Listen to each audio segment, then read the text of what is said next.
Okay, hallo, hallo, hallo. Bro, I'm starting in German. Damn. Okay. Uh, yeah. Hi. I'm back.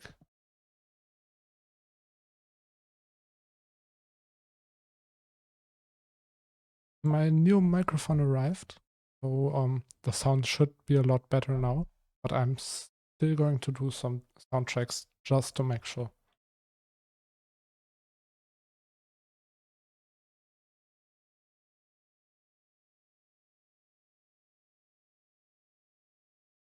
Okay, but it seems alright to be honest. Let me turn on the sound. Good. Okay. So um, yeah, it feels really different now. But I'm going to talk more about this later. For now, I have actually done some work off stream. And by that, I mean I have written some more lore. I'm not going to show it now, but there are 3 new lore pieces in this chest.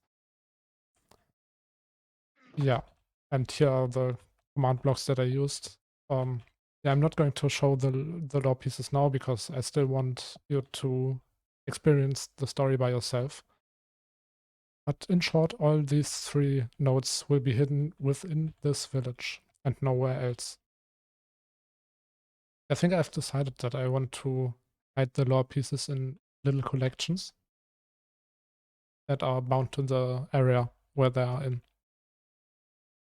So you have the village collection, which consists of 3 nodes, and all of those can be found within the village itself. Yeah, and so far I think the lore that I've set up is going in the right direction. I really like how it turned out so far. Obviously, it still needs some extra work, but so far it's really nice. Okay, so plan for today is really simple. We are going to start by finishing this cave down here. Then we are going to deal with the path upwards to the top area of the forest. And because this will not take 3 hours, I will continue with this new area here that I have done some layouting in so far. But yeah, we are going to properly start with this one today.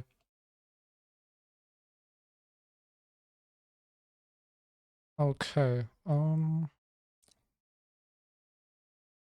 Hi Dioli, welcome back. My new microphone arrived. I hope you can hear the difference.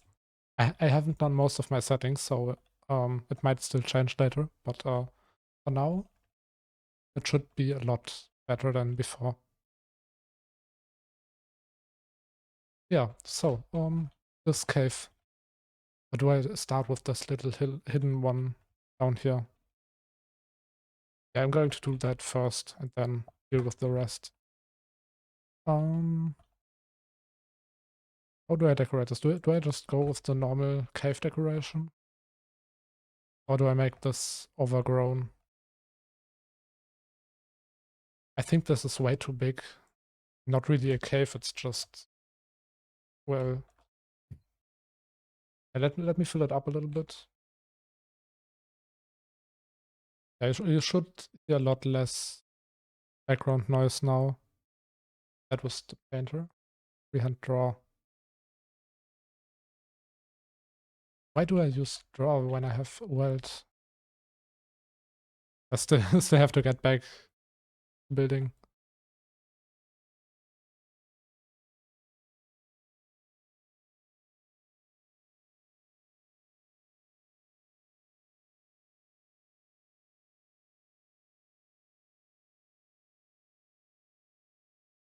Yeah, that's perfect. I was hoping that the background noise would be gone mostly.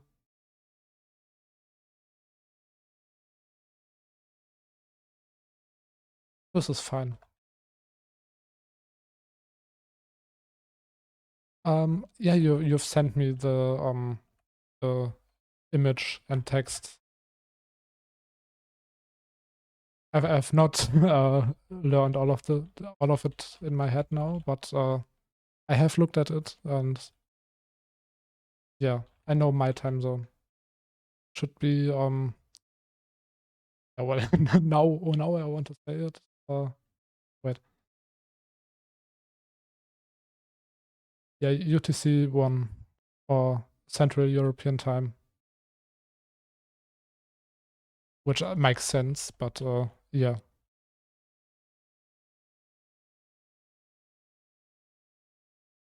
Okay, I'm just going simple for now.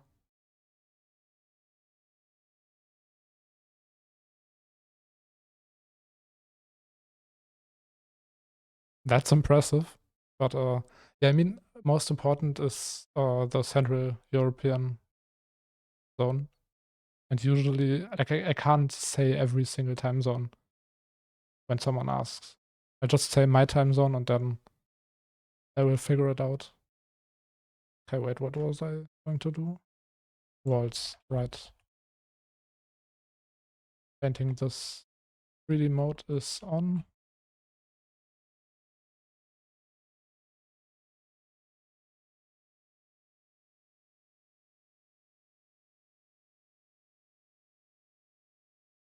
Yeah, this doesn't need to look too good. It's a cave after all.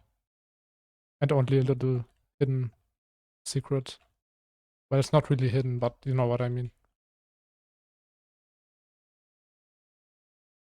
Um,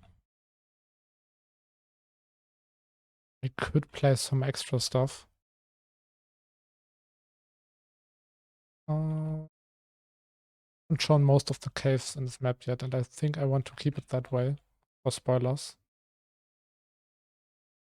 Yeah, I'll just figure something out. Do I still have a preset for cave floor? That's right. 3D mode off. Oh wait, it's surface that should be off. In this case, it should be on. Wait, was it off while I was painting the walls? Nah, doesn't matter.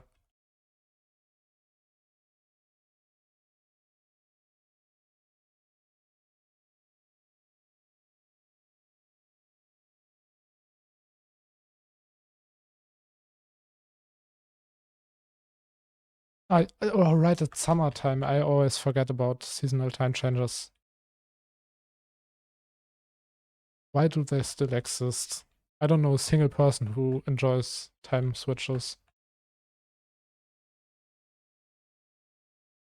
Okay, and I should also have cave walls. It's just the same as the normal. That's crazy. Literally the same, just the order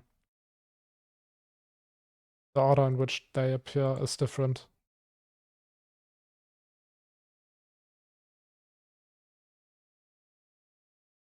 Yeah, I'm just going to paint the rest.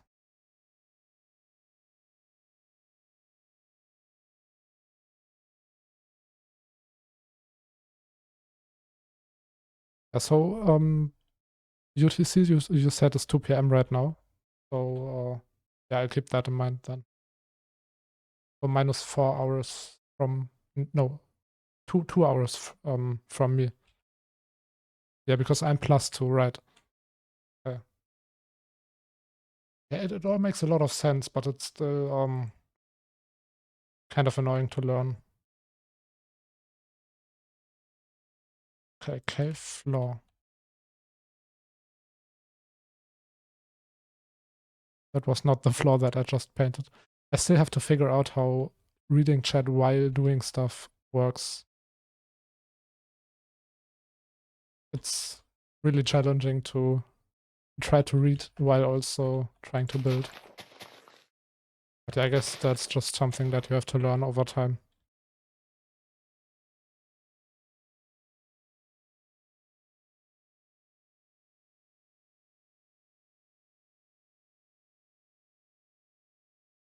Okay.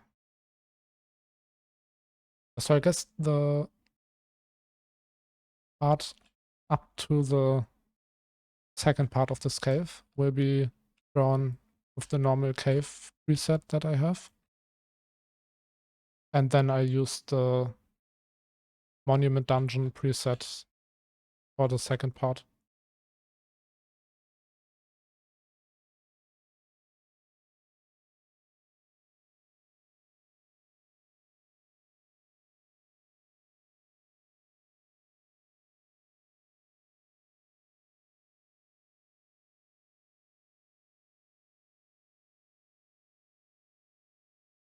And what is going on outside?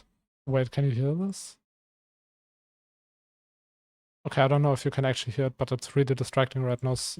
I think someone is doing some work on the streets right now.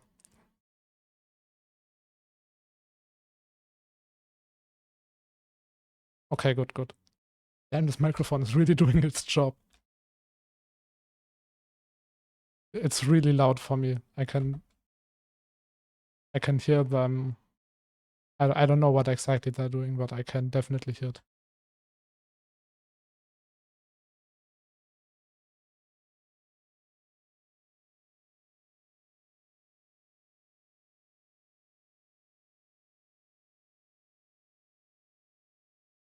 Wait, is it?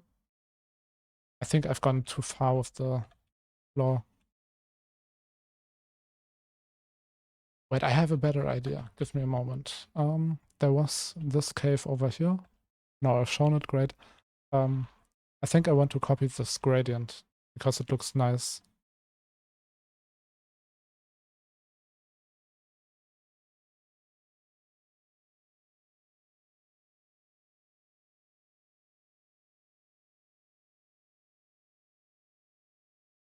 Damn, yeah.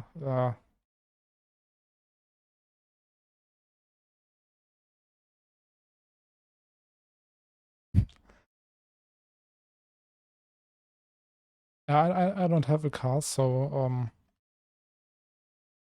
but I guess it would be really annoying if it goes off in the middle of the night, just out of nowhere. But I think firstly I should really rework the layout of this place. I'm going too far in too soon.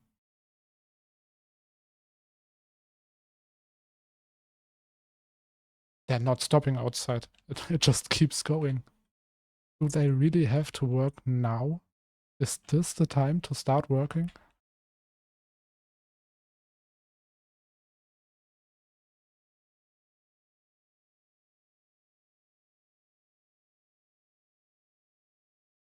Nah, yeah, that's also dangerous.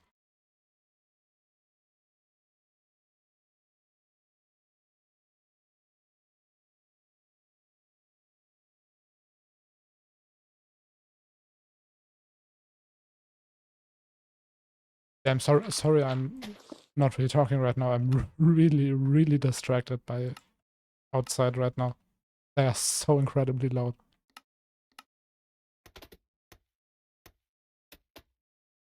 I can barely hear my own music.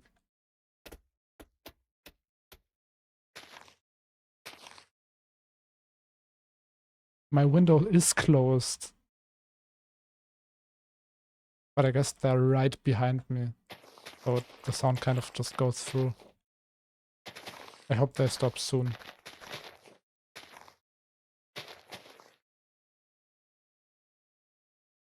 Okay, wait, let me find something interesting to do with this cave. Because right now it's really just one single path. And that's not really interesting to play through. So maybe some alternative paths that the player could take.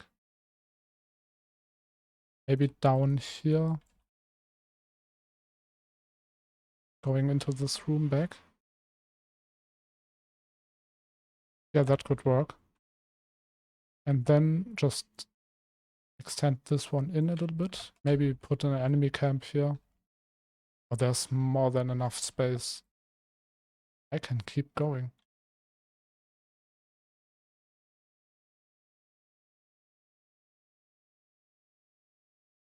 Yeah. I mean, it depends on what they are doing.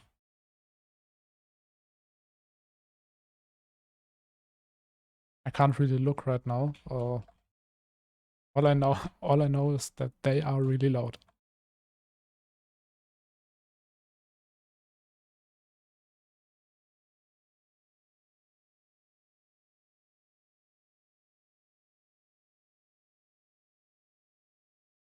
I think it's already really nice looking outside my window. A lot of nature. So all they can do is make it look more, well, not naturey. I'm not sure if what they're doing is so great. My guess would be that they do change some stuff about the road, because right now it's not a, what is it called? A concrete street, but just like a normal dirt path. So if they change it to be a concrete road, then I would be pretty mad.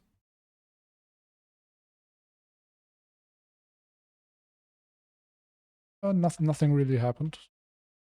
I'm just thinking about how I want to, what I want to do with this place exactly while doing some smoothing.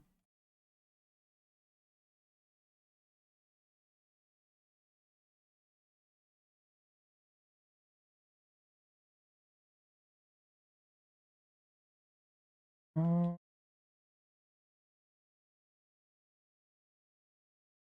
it's been a while since I've built a cave, and I actually have to go for just a few minutes.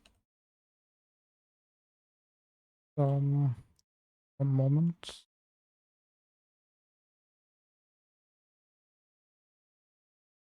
Yeah, I'll be back in like 5 minutes. Give me a moment. Sorry.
Okay, I'm back. I have thought a little bit about this cave, and I think I want to go with a rooted dirt and coarse dirt kind of ground,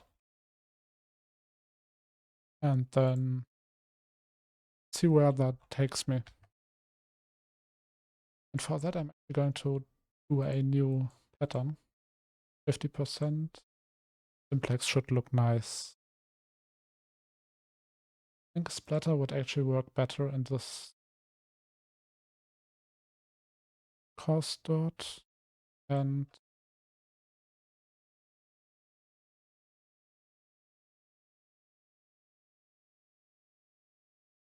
yeah, probably someone got hacked, I would guess.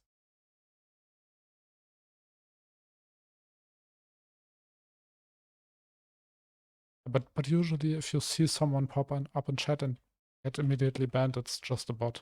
So yeah, don't worry about it too much.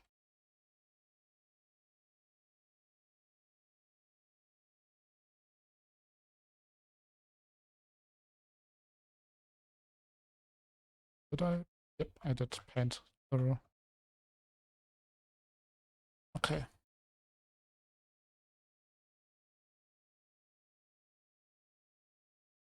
Yeah, so this could be a little enemy camp, as I just said. And then there's a path to the second part of the area that leads to the third path. And that leads to the monument dungeon.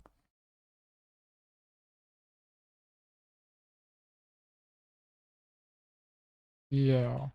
Yeah, deciding on what an area should look like is always a hard part, especially if you have a bunch of caves. You kind of have to come up with new designs every time because you don't want them to look too similar.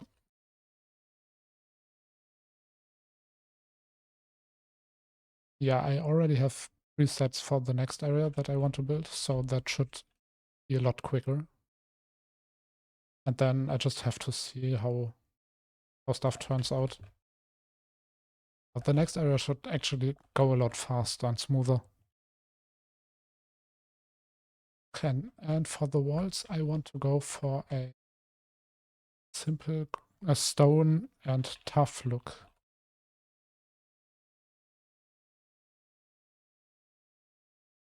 And I'm going to do a proper simplex pattern this time. And add a filter for the blocks so I don't accidentally paint over the ground.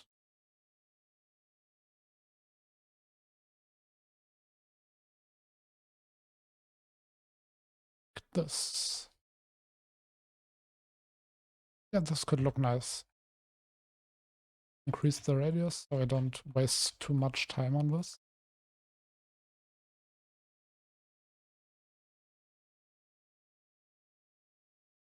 And the roof could stay the same as it is right now. I have to decide on that later.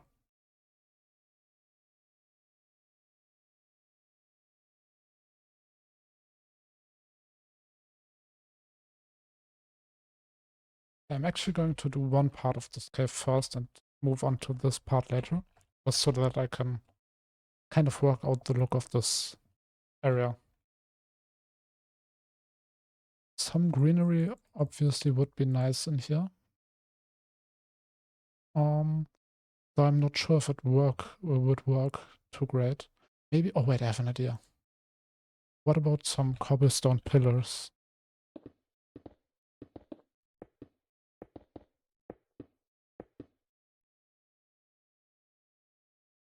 Something like maybe this. Yeah, this kind of fits into the area nicely.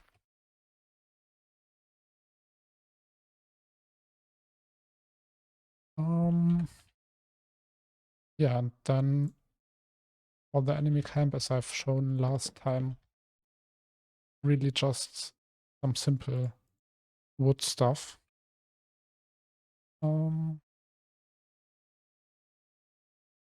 This time I'm going to change it up a little bit though. with some more trapdoors. So I was thinking maybe you could go for a mix of slabs and trapdoors. For on one side to break up the pattern, and on the other side for more depth. And then on top could be a layer of oak trapdoors as a railing, so to say. I think I want to put it on the other side like this. Yeah, that's nice.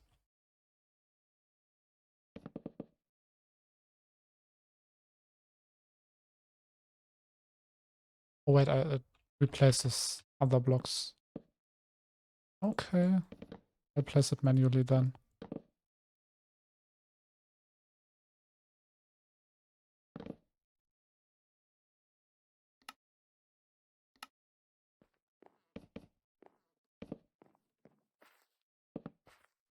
And you could change up some of the, what is it called? Like, yeah, it's a stem, but the thing that holds up the platform, you know? I could change part of it out with strip dark oak. Yeah, that looks nice. Maybe one on the bottom.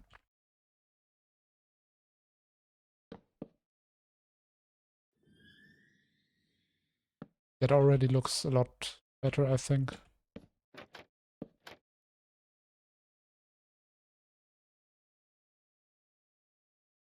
Oops.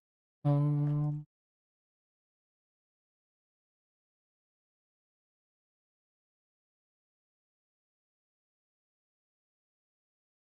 one thing that I was just thinking of is, what about some glowberries? It's been a long time since I used them.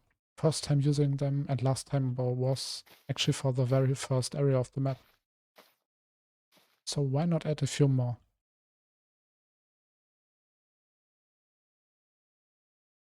And while I'm at it, could go for some smaller moss patches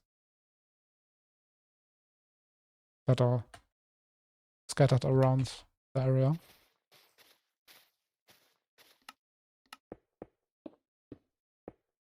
Something like this. Yeah, one or two bushes, obviously. Let me find, where are them? Where are them? That's an epic sentence. Where are they? Yeah, yeah, I think that's all right.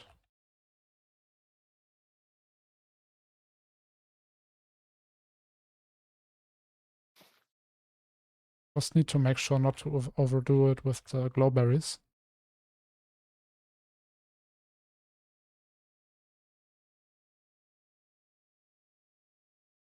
And one cobblestone pillar at this side, just because I think it would look kind of nice here.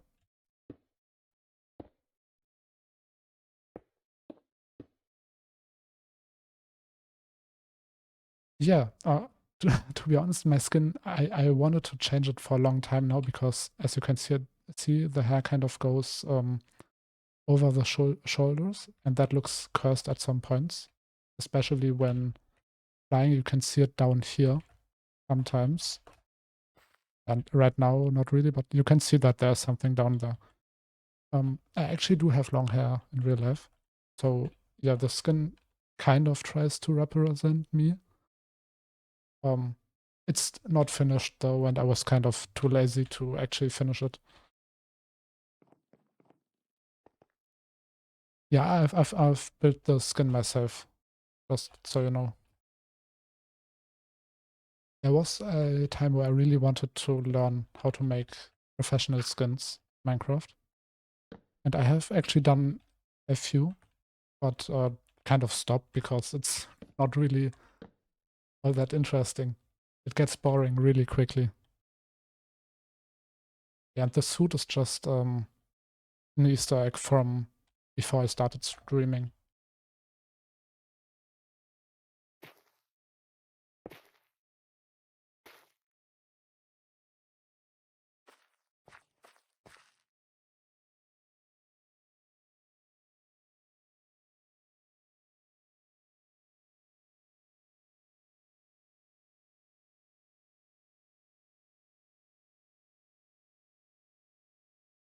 Yeah, taking care of long hair can be tiring. It really can be.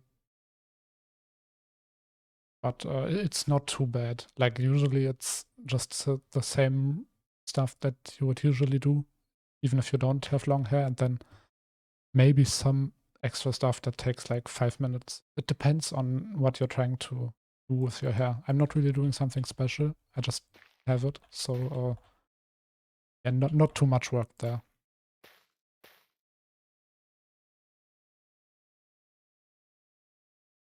I also don't really have like or I put too much effort into my hairstyle. I really just let them hang usually because I like that more.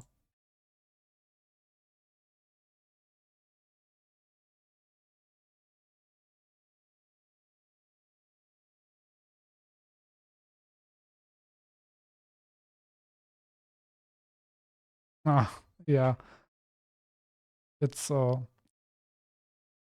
it's not too bad.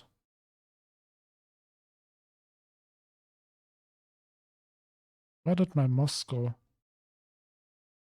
Oh, it's here.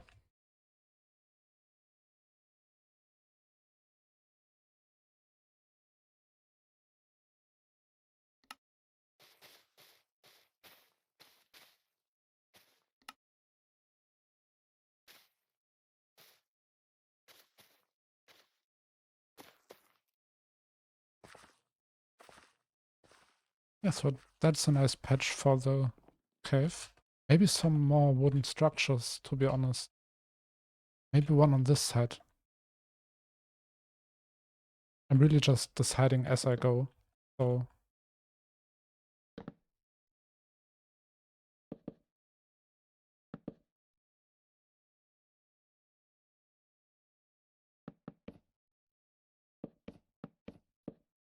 oops. Wait, I have Tinker off. I'll turn it on for now because it lets me change half slabs or remove single parts of them without having to replace them.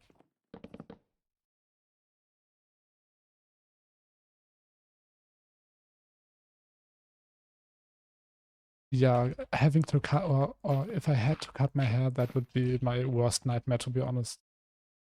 I would really hate that. Wait, why am I making it so hard for myself? Just place them like this, all up, and then move them out one block. Yeah, I wouldn't like that. But yeah, I guess I'm pretty lucky that there's no that you don't have to go to the military in Germany.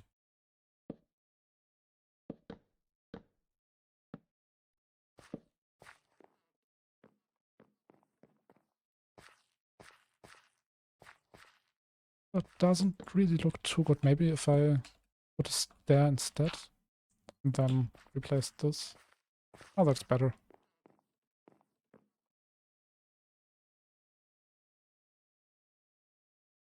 Blocks keep missing in my inventory. Did I just place one on the floor? Yes, I did. Okay.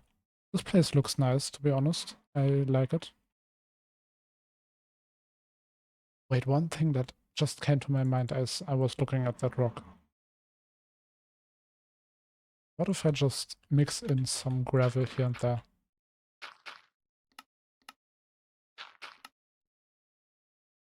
Yeah, that's nice. Also, one block that could work is andesite. If I replace this, I think it works better together with normal stone, not cobblestone.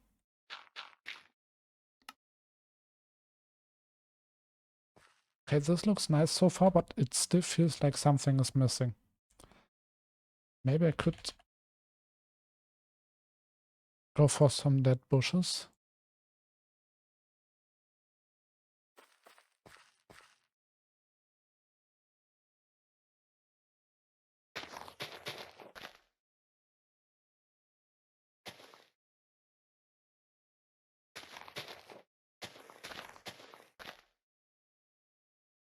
maybe.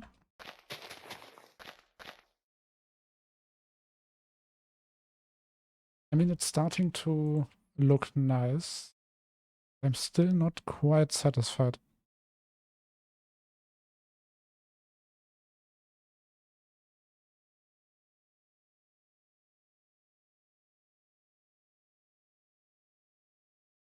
Okay, down here, just the colored blocks, right? Yeah, mostly.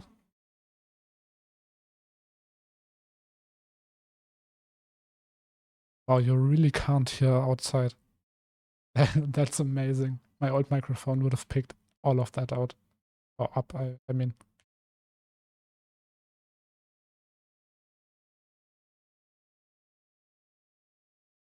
Um, Maybe if I mix in some tuff into the ground.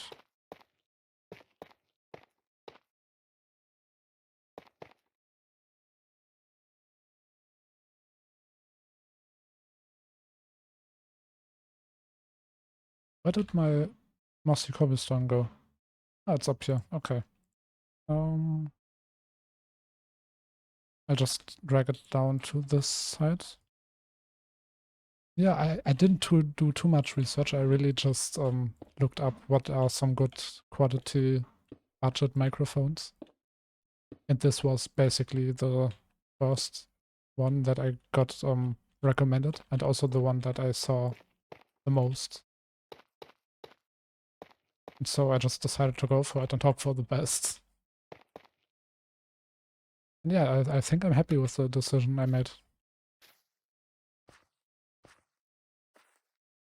It's also really different because my old microphone would used to stand on like a little stand that was on my table. And this new one has a full-on arm that is coming out of my table.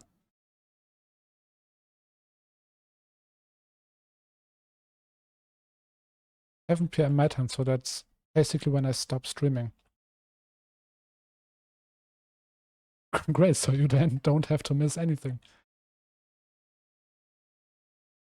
Yeah, I'm not really all that much into watching esports in general, not just Valorant.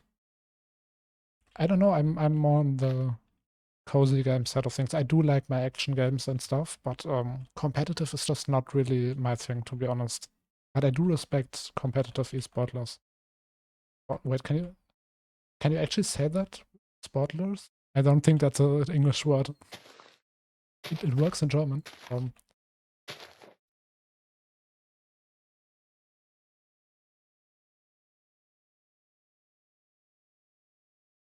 Yeah, playing for fun is the most important part.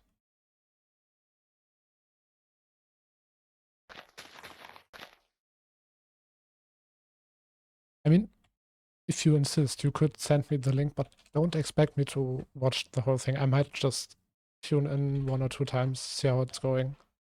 But I'm really just not all that interested in like competitive sports or esports in general. No matter if it's like really on a high level or just for fun. Okay, great. So at least you know what I was trying to say. Yeah, this looks a lot better now with the of perhaps bring some structure in here.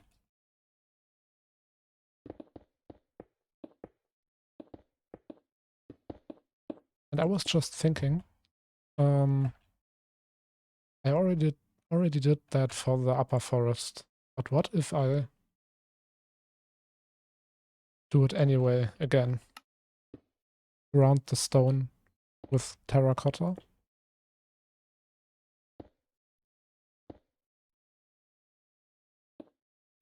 Does it work?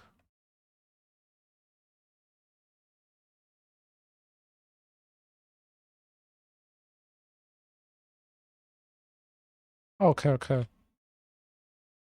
So it really is just a friendly match between two teams that, that are friends.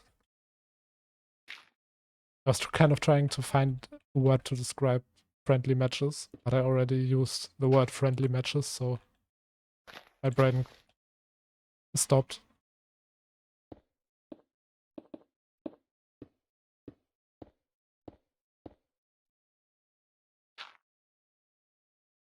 It might work. It really does help bring some more, like elevate the stones a little bit, make them stick out more.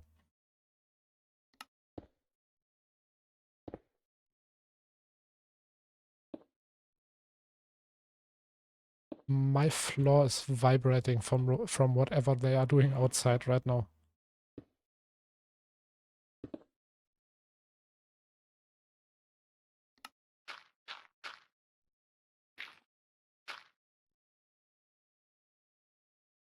Yeah, I do understand that.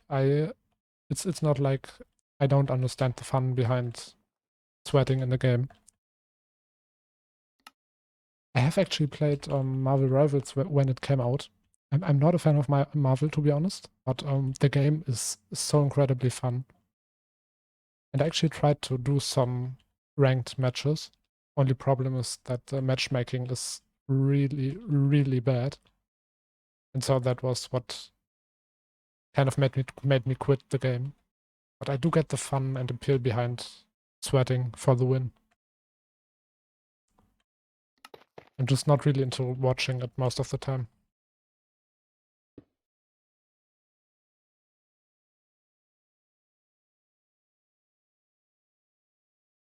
Yeah, sure, no problem.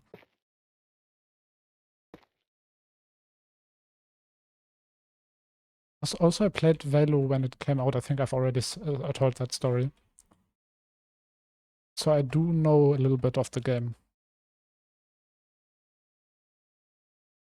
I don't know. Have they added any more characters since? Yeah, I mean, obviously they have, but what are the new characters? Like, do they properly elevate themselves from the older characters?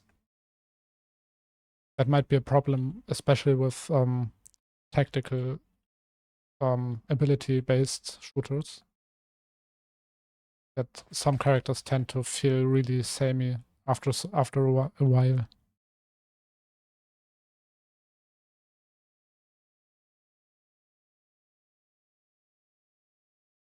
Wait, why would you play it there? Or is it right in the middle from your two teams? That would make sense.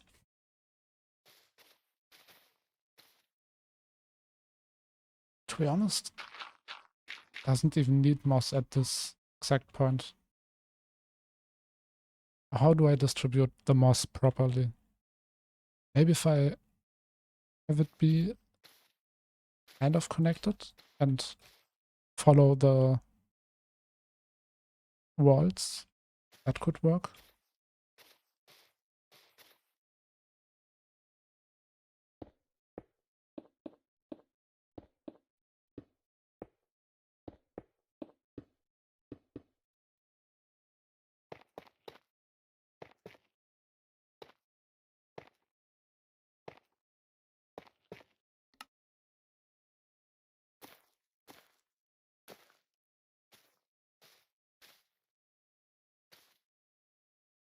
Yeah, this looks... How did this grass blocks survive all this? This looks nice. I think I enjoyed this. Also, aren't there any other plants that I could use for the roof? Roof is... How do you call it the roof of a cave? I actually don't know if there's a different word, but it would feel appropriate.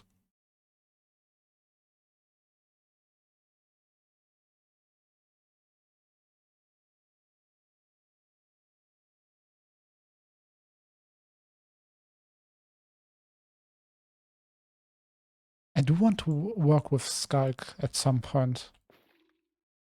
It looks really epic, but not here. I actually have an idea where I want to use it.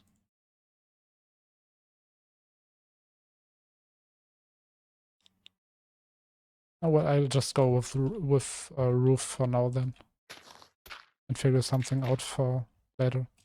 Or not. Depends on if I forget or not. I probably will.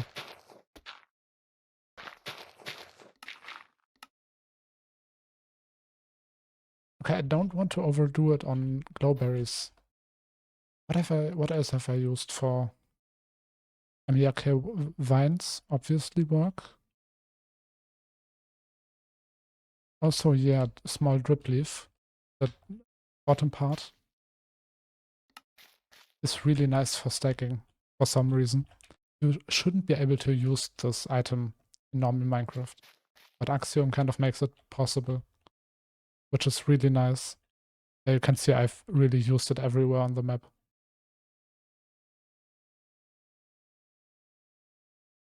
I mean, yeah, mangrove roots. Mangrove roots are always nice. Also, one of my more favorite blocks.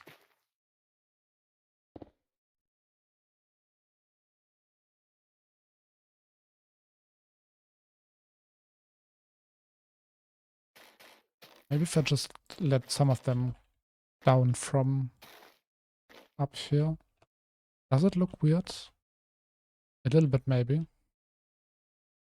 What if I put it behind some dirt?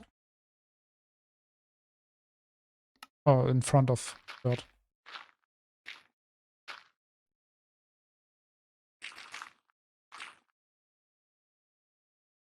It does look better this way than some normal roots. Damn, I keep misclicking. Yeah, that's nice. How about some I would like to use the new leaf blocks that were added with the newer drops. I don't want to update all my command blocks. I think I'll do one last update or like upgrade for the map once I'm done, so that it's on the newest version. Fix some stuff, maybe add some small additional things. Yeah, there really aren't any nether sprout does look nice, but I don't think it will fit in here.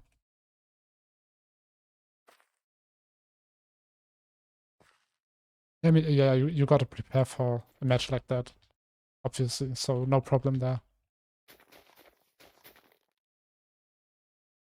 I think it's kind of out of place, but I'll use it somewhere else. I really like the blue look.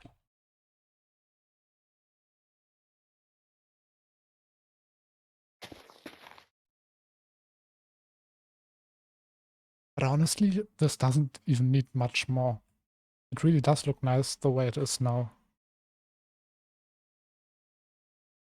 Okay, I'll just go and fill out the rest of this area, now that we decided on how it should look.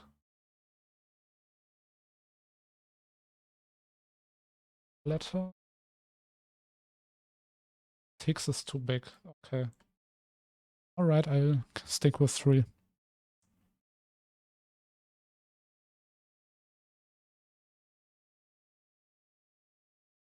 And just need to make sure not to paint the walls accidentally. A little bit is okay. Makes it feel like the dirt kind of came out of the wall, which would make sense.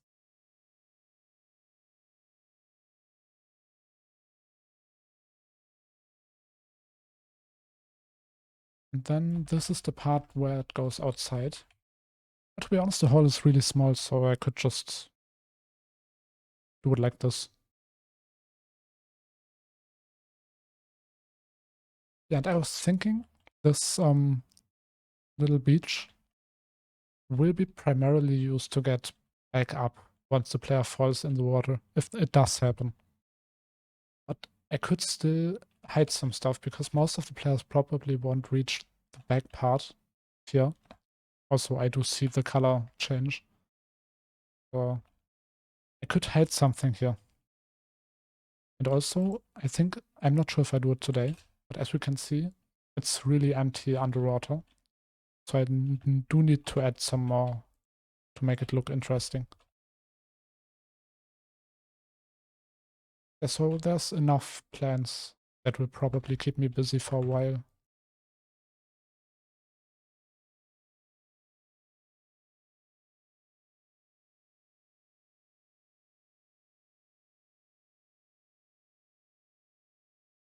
so much grass everywhere. I mean, it makes sense. This cave was originally built out of grass. Okay.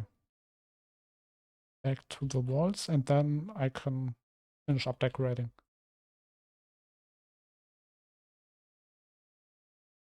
Okay, I have to switch them. Yeah. Add this back in. And now paint the rest.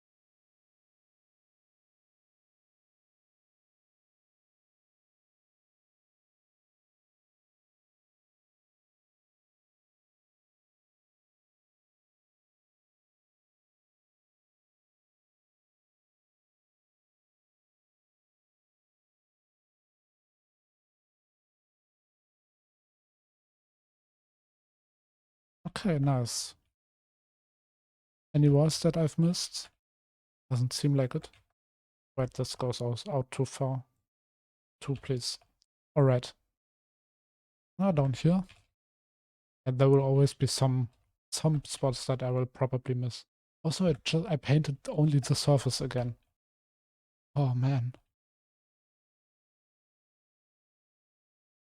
It's really easy to miss this one single small button in the corner. And usually it's not too bad, because most players won't look too deep. Just in case a creeper explodes, I want to make sure that there isn't any different blocks right behind the wall.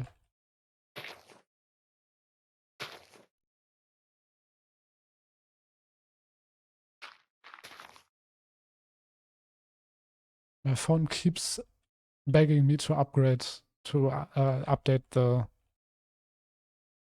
it. I keep getting full screen pop-ups. Why do they send full screen pop-ups? I do see the update screen at the top in my notification bar. I don't need a full screen pop-up every single day. I don't want to update my phone. Stop asking me. I wish there was an option to just disable updates completely for your phone. I guess I could root it, but again, that comes with a risk. So I'm not sure if I really want to do that.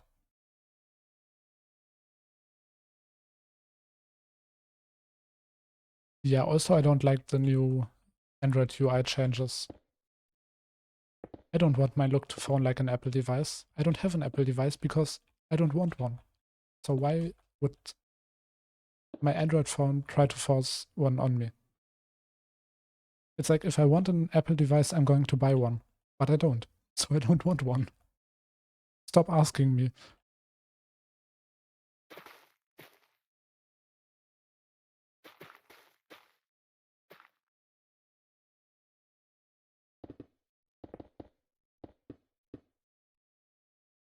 I have an S20 FE Samsung. It's simple. Like, I don't really like to decide too much on my phones. I like it to be powerful and sound nice. And that's exactly what this one does. And I don't want an Apple device because because I like to do some stuff that would be harder to do on an Apple.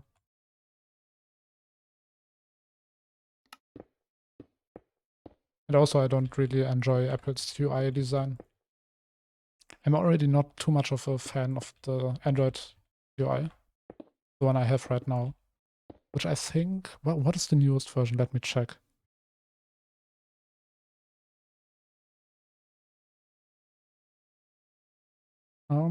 Next update would be UI 5 for my phone at least. So I'm on UI 4 right now.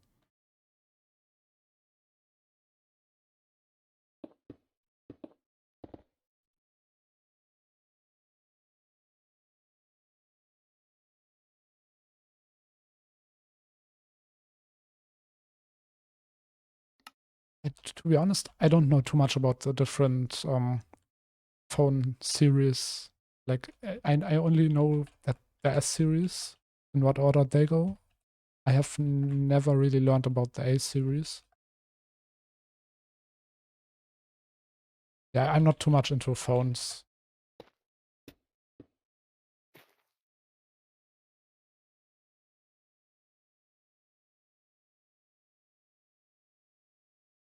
Really, I just use my phone to run idle games in the background or to read chat. And I don't really need it for any other stuff.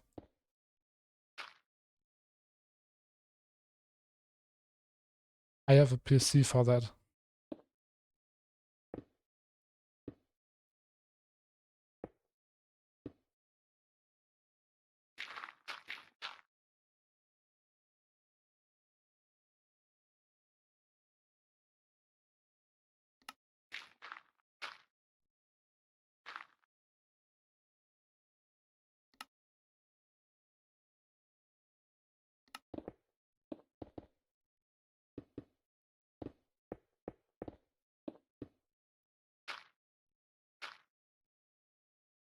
Hey, I think this is nice in terms of rocks.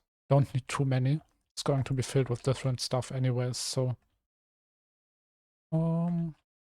yeah, that's a nice amount, I would say. Even though they are kind of evenly distributed.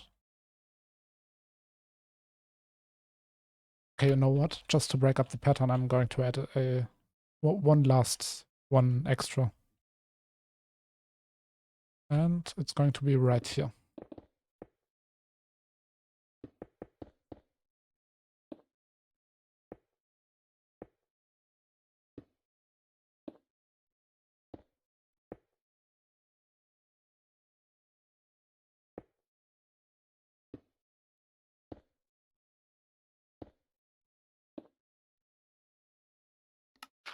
Yep, that's nice. And then it's back to adding some details, like moss. You can never have enough moss.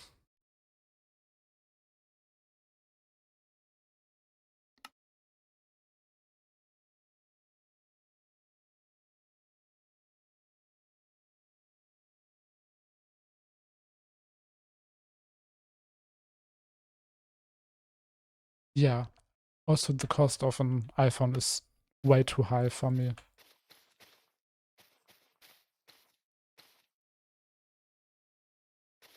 It's not like Samsung phones are much cheaper.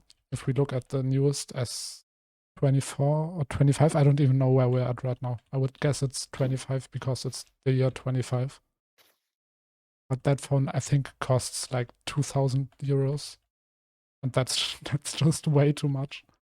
Yo, Fulak, welcome.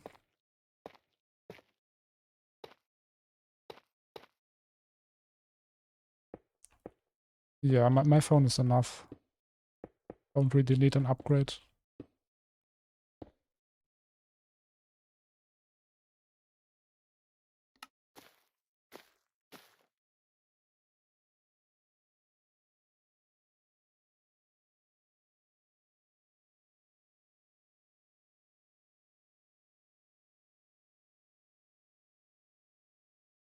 Oh, I completely. Damn. Yeah, so about that. I completely forgot about the dead bushes. Time to add some more. Maybe alongside the walls.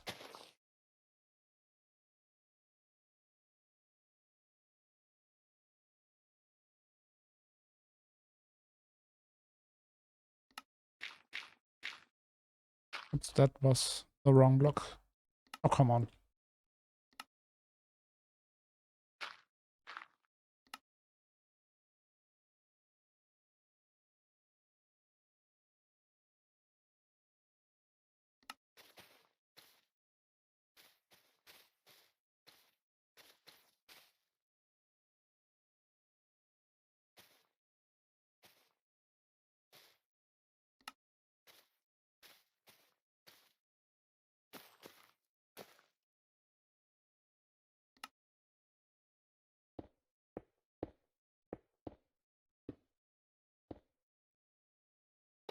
Sorry for being quiet right now.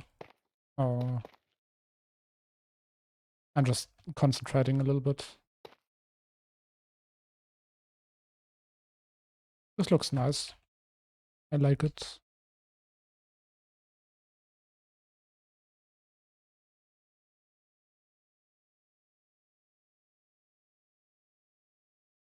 And I think one more wooden platform right near the edge right here could work.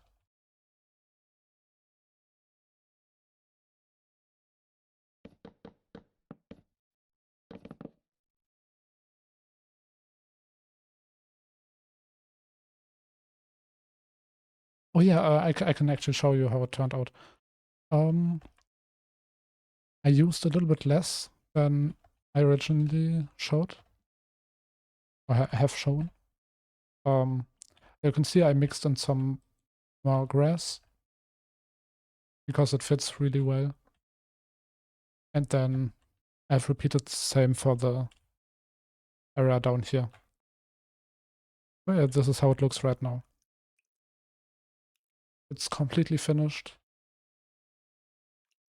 Yeah, so your weed call actually was really nice.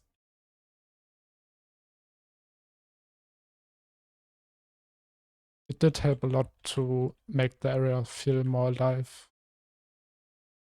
I can show you without Fulbright. Yeah. So it turned out pretty well, I would say. Yeah, mostly thanks to you for the weed call. I really wouldn't have thought of that myself.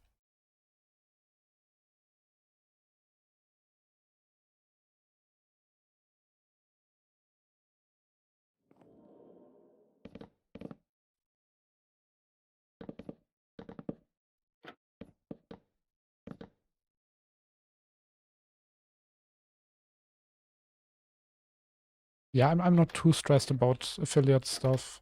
It'll take some time, so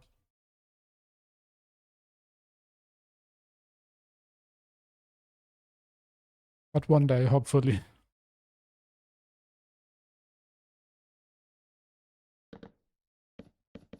Yeah, so and right now I'm just building some of the caves that are left open. You can see the forest has really changed a lot since the last time we talked. It's basically finished now. I know they have actually tuned it back a little bit. You only need 25 followers, I think, for affiliate and 40 for partner. So you really don't need that many anymore. But I'm really not in a rush because I don't want to have ads in my stream too soon. Yeah, they need the money, you know, from ads. That's probably how they make most of their money. So people buy subs.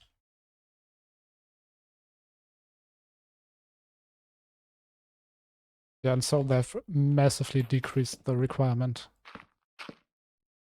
which is nice on one side, but on the other side it means that ads will pop up way sooner, which I really don't enjoy that much. It's not too late to come back.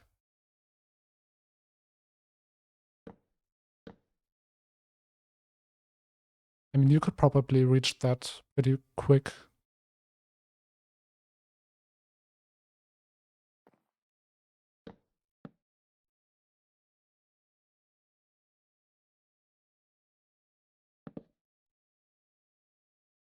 Yeah, that platform looks nice.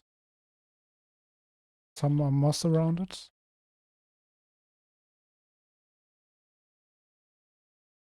Yeah, or you keep going with your league streams. I think it's much harder to grow with a niche game. Well, it depends how active the Twitch category is, actually. You might be able to stick out, but also maybe if it's already a niche community, a lot less people will watch on Twitch because they know there isn't that much to look at.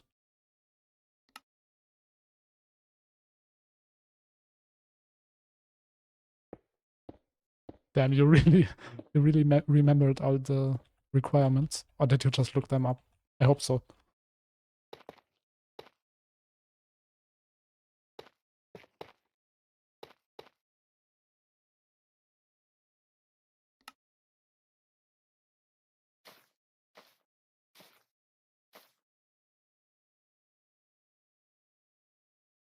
So it is really accomplishable. You can really do it if you just grind for a little bit. It should be doable. Okay, okay. That makes sense. Oh yeah, GD. Oh man. I wouldn't want to stream in the GD category. Those people are... You can't really call them human, can you?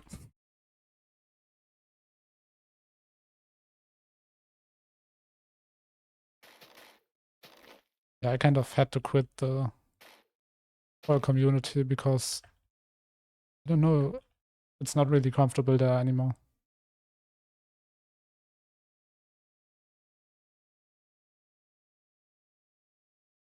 Yeah, imagine having a GD level named after you. That's the real shit.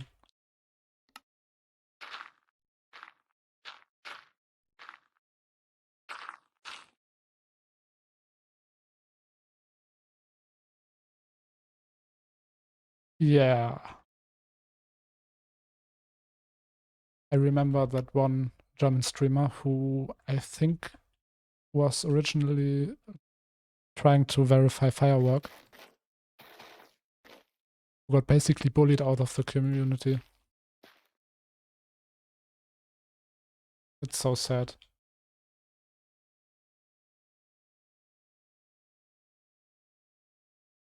Well, in general, the GD community consists mostly of little children, so it's really not that interesting to look at, unless you like brain rot.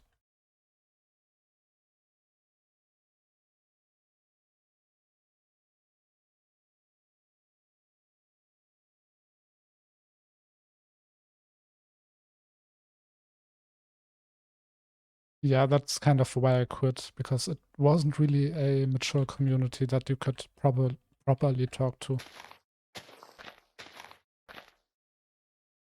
Just a bunch of kids and unemployed people. I mean, I'm unemployed myself, but you get what I mean, right?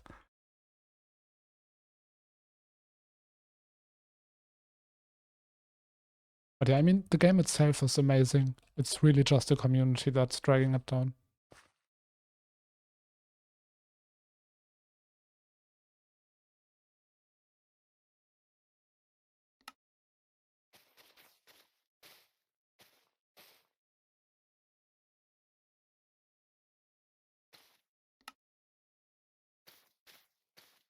I mean, it can be really fun if you immerse yourself in the memes and stuff.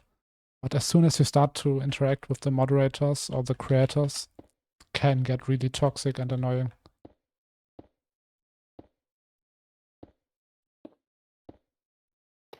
Some people are nice, obviously. There are always exceptions.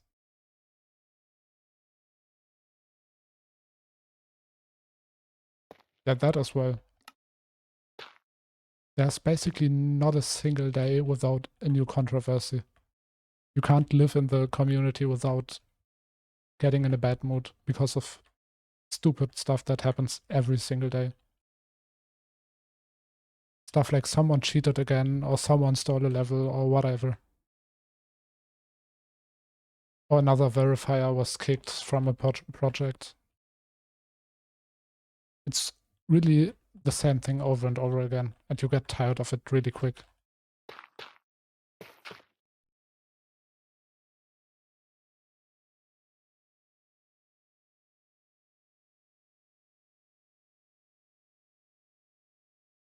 We had another wooden platform down here. Yeah, like there's some crazy talented people in the community.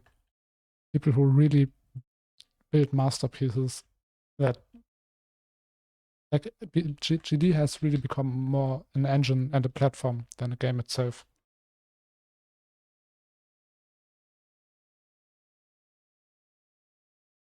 which is also really, really nice. One of the most powerful level editors I've ever seen in any game. I think it's right below Minecraft for me in terms of your creative stuff.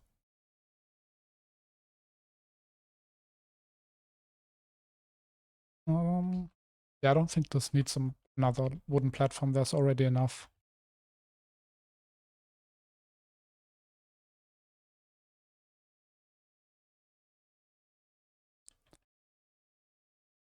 Yeah, it's really amazing how talented some of the people are in this community.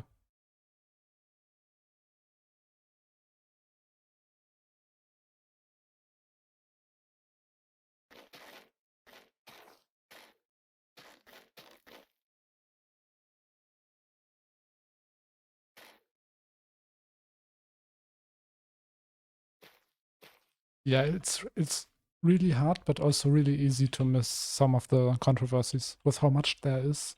It's hard to keep up with everything.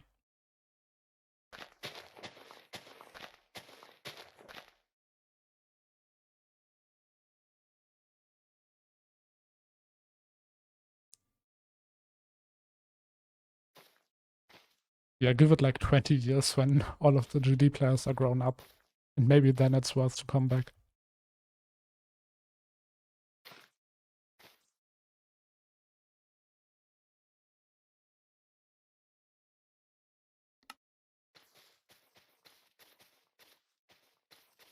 But yeah, I guess if you're only doing like a level progress stream, that could be fun.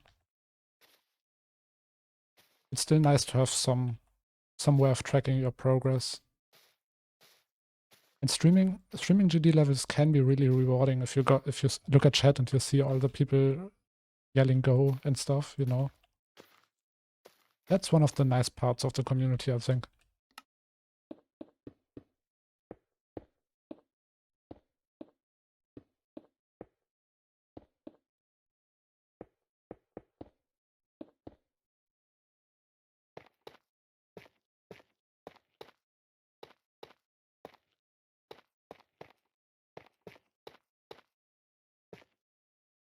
Okay, now the people outside are done, and now my upstairs neighbors start.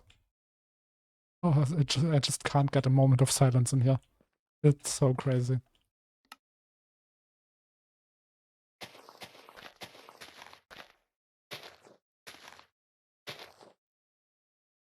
Okay, I think I'm actually really happy with how this whole place turned out to look. Or what do you think? Let me put on shaders real quick.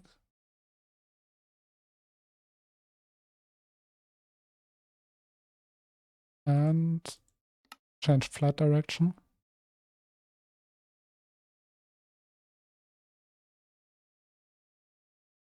Yeah, I like this. The glow berries really add to the atmosphere in here.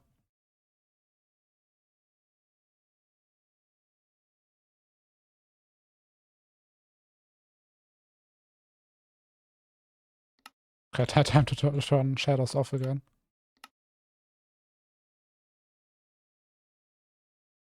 Okay. So now that that is done, well, it isn't. I still have this part of the cave. Okay, time to keep going. I'll do the walls first. I already have the filter applied. I wanted to make this part look different, but right now I'm actually not sure about that anymore. Because the next part is also visually so distinct from this part that I might just make like a hard transition.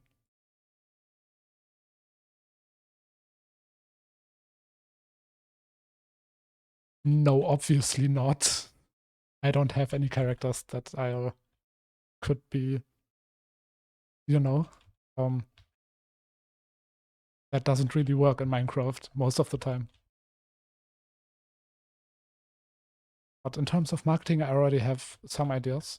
So obviously, I'm going to get the map on the CTM repository, which makes sense because that's the main hub where you look for CTM maps.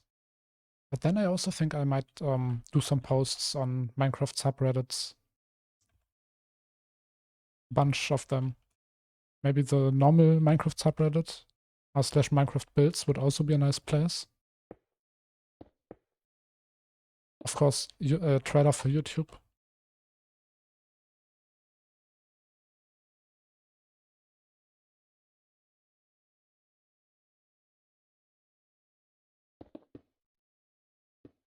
Minecraft is in the top 3.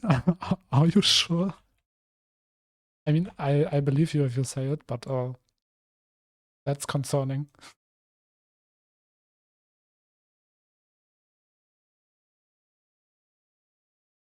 Oh my god. The Minecraft community is even more unhinged than I thought.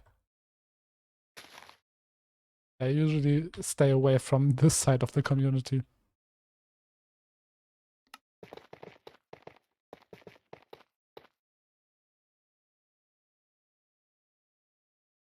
But yeah, I don't really have any characters that you could do stuff like that to. So maybe in the next map? Or I hope not.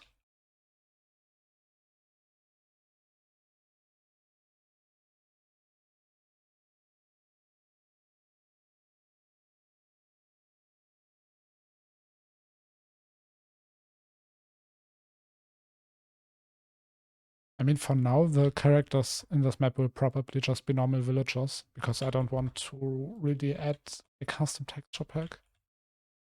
I want to use complete only vanilla stuff.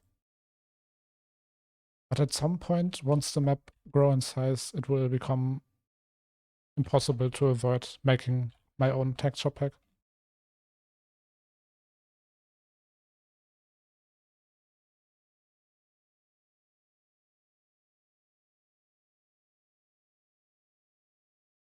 Yeah, thanks for not sending it that way. I would have been really concerned.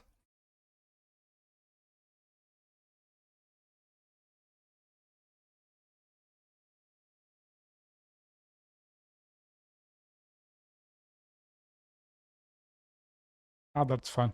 Nobody is going to notice. Oops. Okay. Yeah, time to decorate again.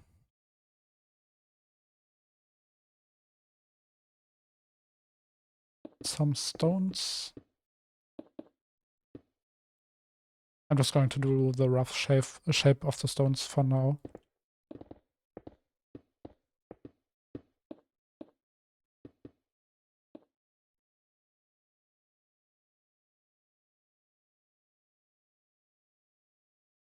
Actually, Overwatch being top 1 makes a lot of sense. That's basically the most well-known part of the game.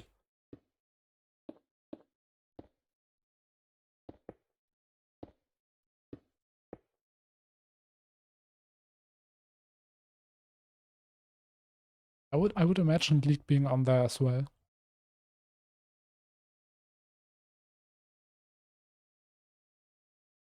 Minecraft is a surprise, to be honest. And with how big Marvel Rivals grew, I think it would also make sense to have that one on there.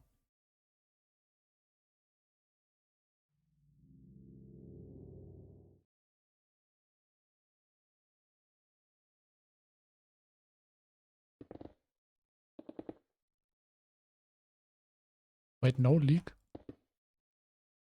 How does that work?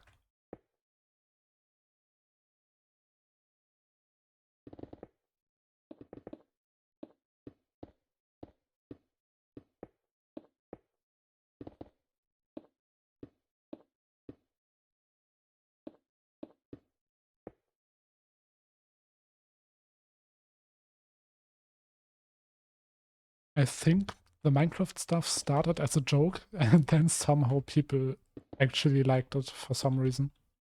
But I can't explain it other than it starting as a joke.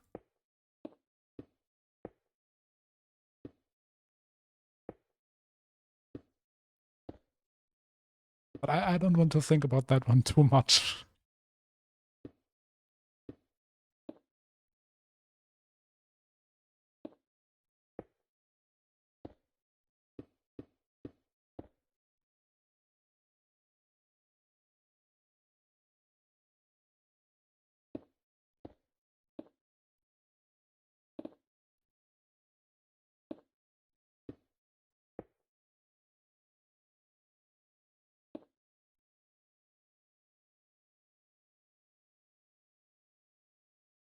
Yeah, it will be so fun, surely.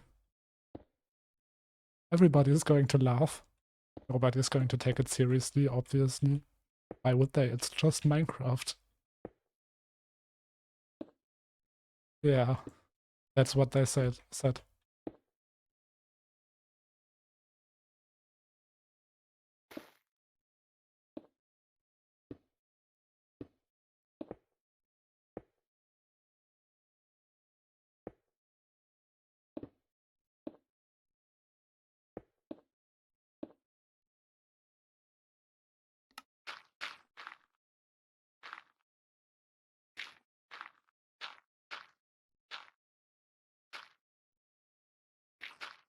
Oops, that was a stair, I think.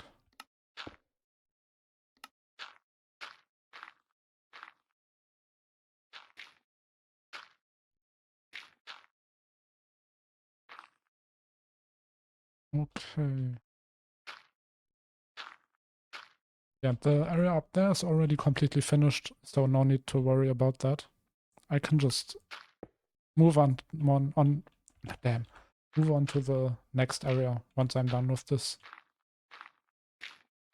And the ocean, I don't know when I'm going to do that, but it's a little bit lower on the priority list, simply because it's more of a hidden detail. Most people are probably not going to pay much attention to how the water looks in this map. I still want to have it look nice, obviously, but it's, yeah, it can be done later.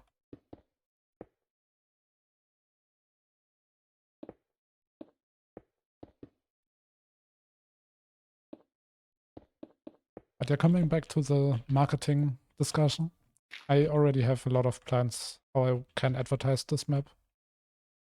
Like as I said, the Discord server, some subreddits, YouTube trailer, and I think this is already going to get a lot of people interested.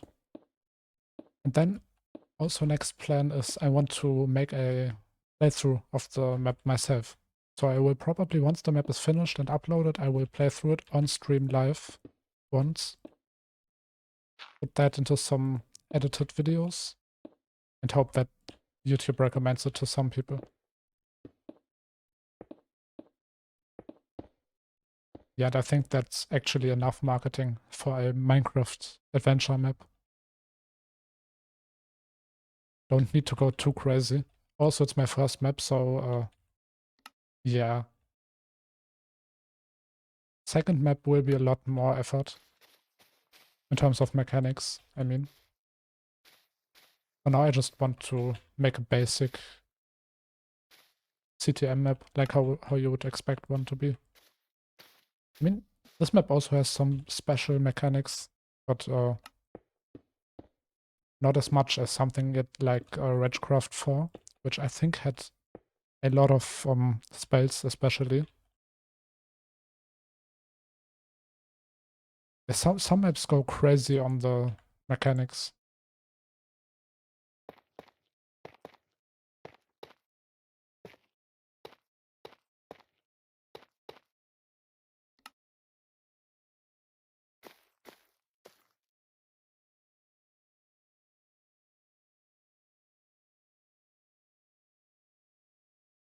Yeah, I'm not going to create a new one though, because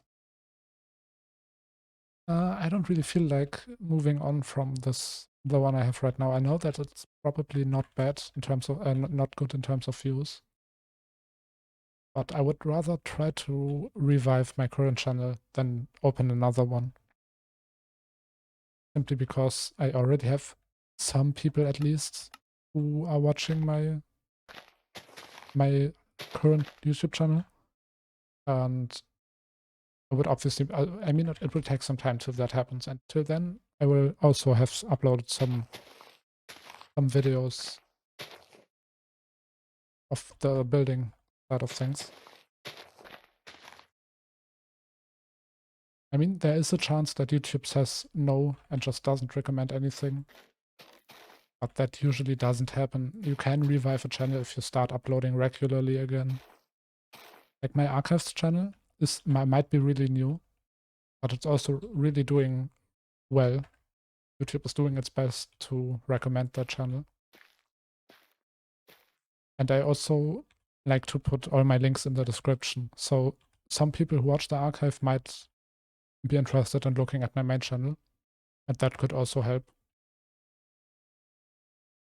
But yeah, I mean, it's the internet. It depends on luck in the end. And I'm just hoping for the best.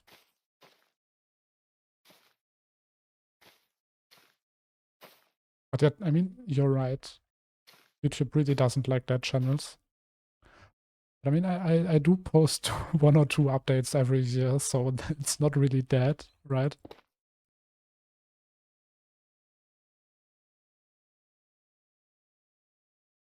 No, but video progress is going to increase a lot once I actually start uploading again. It's just the initial step of editing and stuff. I know I've talked about this multiple times now, but the first video that I'm currently still working on is going very slowly. But it's not dead, just to make sure. I just need to find the motivation to actually get back into editing.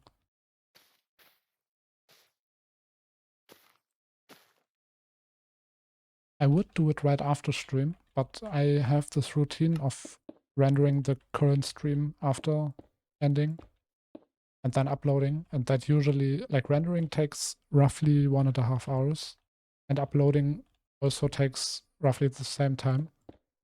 So after stream, I'm usually busy for 3 more hours. And once I'm done, it's usually way too late to start some extra work. And so I just go offline most of the time. So yeah, that takes a lot of time.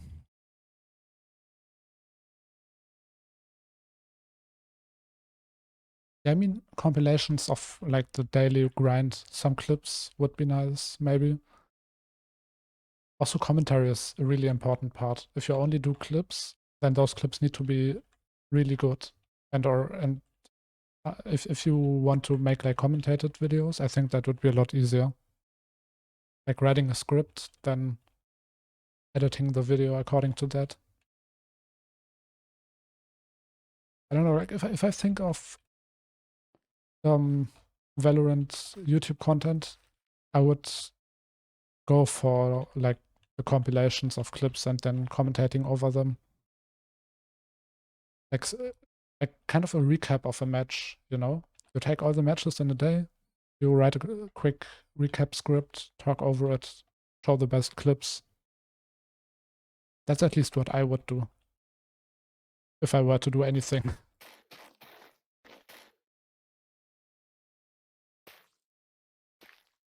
Oh, wait, I completely forgot about putting dirt up the roots, right? Yeah.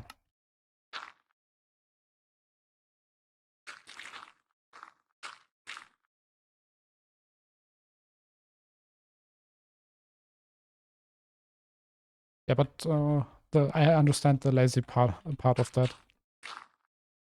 Being too lazy to make videos is actually a good excuse because making videos can be tiring. I mean, I do have a lot of fun when editing, but getting into it is the problem, like starting for the first time in a day. Once I'm starting, that's it. I'm working. But yeah, it's the initial starting up your software, dragging all the clips in, deciding on what to use, writing a script. All that stuff takes time.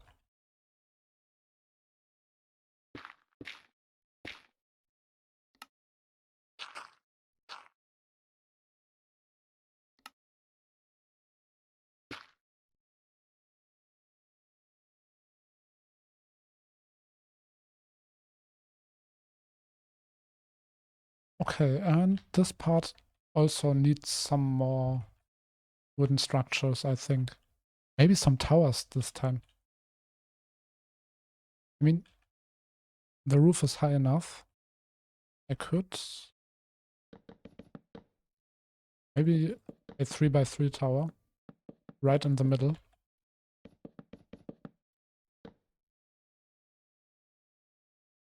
Oh yeah, this could be intimidating.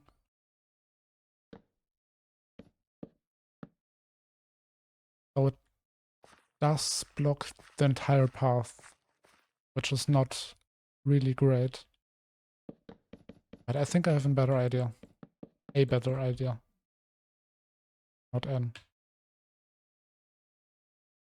If I keep the height, but put it right on the side, like this.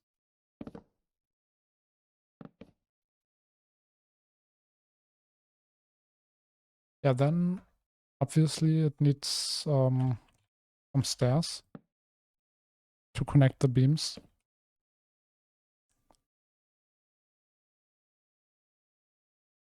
That's at least the design that I usually like to use.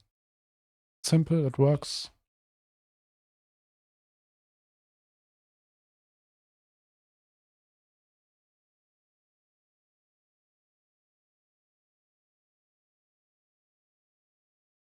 Yeah, like this.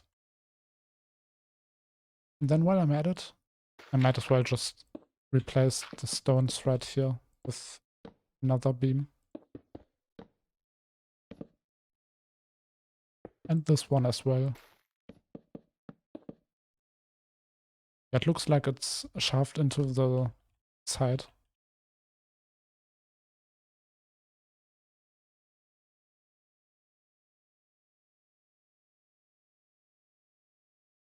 Yep, doesn't really need anything else. Oh, I mean, oh yeah, a ladder to get up would be good. Shouldn't be too much of a problem though. If I go for one right here.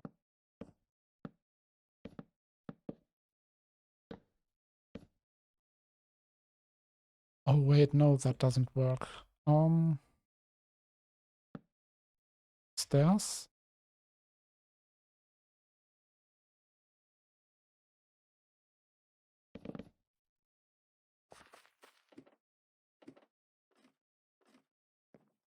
Yeah, that's better.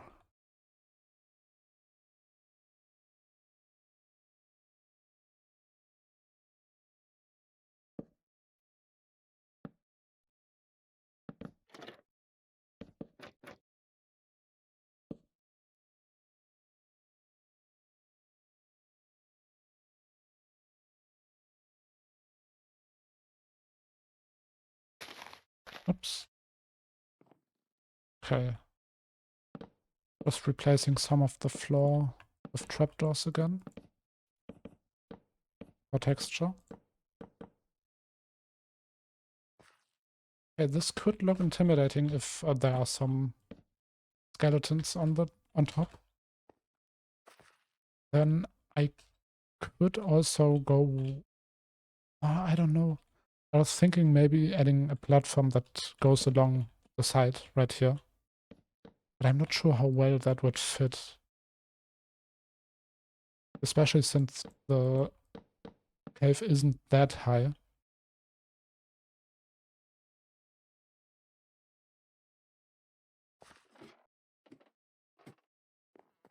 Um, I'll figure it out once I do gameplay. Oh, wait, one thing I forgot.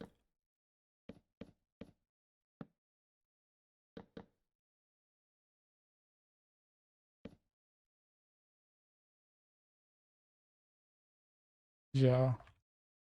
I've also seen some people use mangrove wood as texture. Ooh, that looks very nice. Do I keep it? I think I do. Yeah, let me add some mangrove woods to the rest.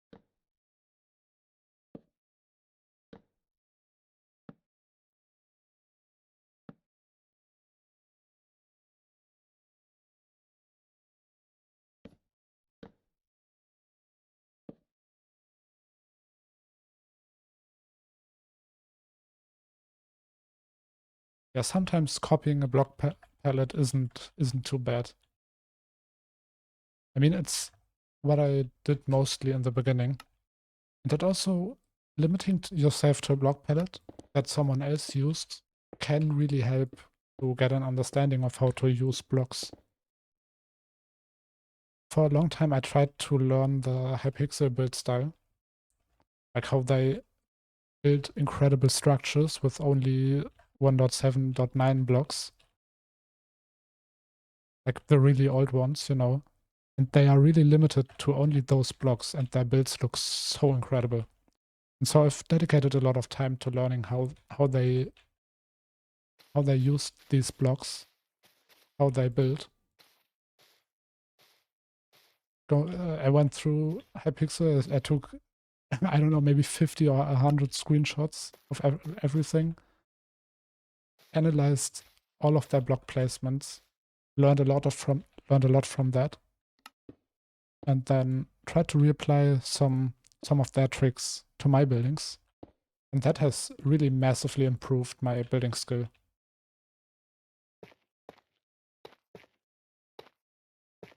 It's just important not to copy one by one. I would be able to do that with how much I learned their stuff, but obviously that doesn't get you anywhere.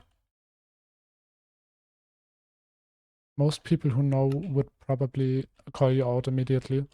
So it's important to take what you learn from other people and apply it in your own way. That's usually how inspiration works. Everything else would be just a copy.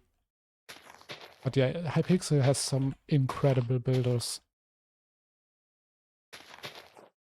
It's crazy how talented they are and how limited they are at the same time.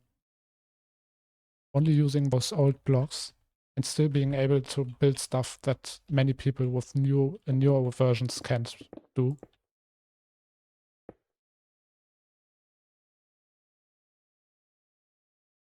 Like, for example, they mix in gray or dark gray wool into rocks because it has the same structure, a block like look. And also building arches, like these stuff like this, where you have an arch. Didn't have to rebuild the thing, but I did anyways. Well, they like to do a lot of that. And it really does work with all those medieval builds. Fits together.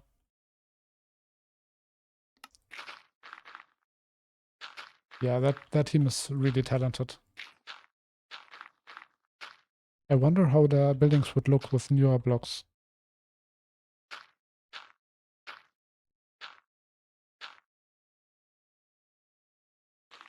Yeah, but analyzing how other people build, trying to like incorporate some of their stuff into your builds, seeing how it works.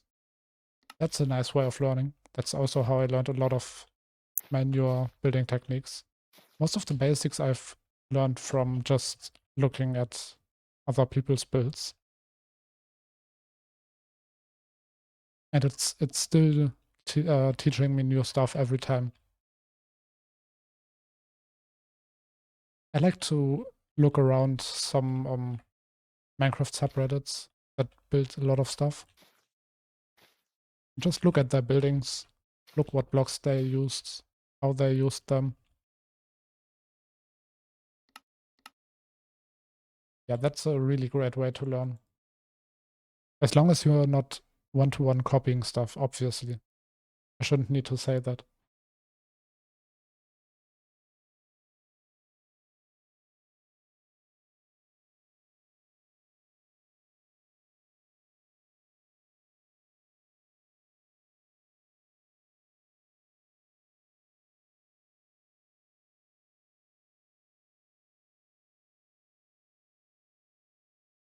Okay,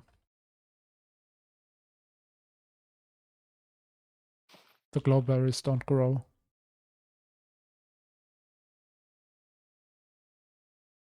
Yeah, exactly. Copying is way different than inspiring something.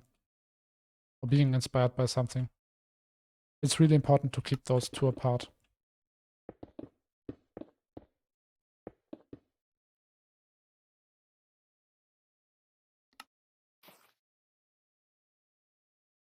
But yeah, sometimes copying a block palette can actually help.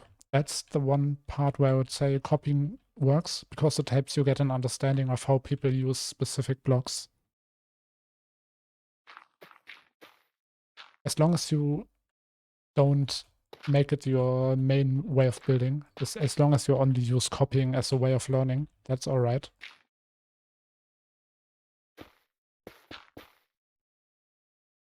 But yeah, copying block palettes is, I would say, the most acceptable part of copying. Because in the end, you still have to do all the work yourself. You only have some blocks that you can use now. And it might open some of, or it might open up some ideas for later builds. Just using similar blocks.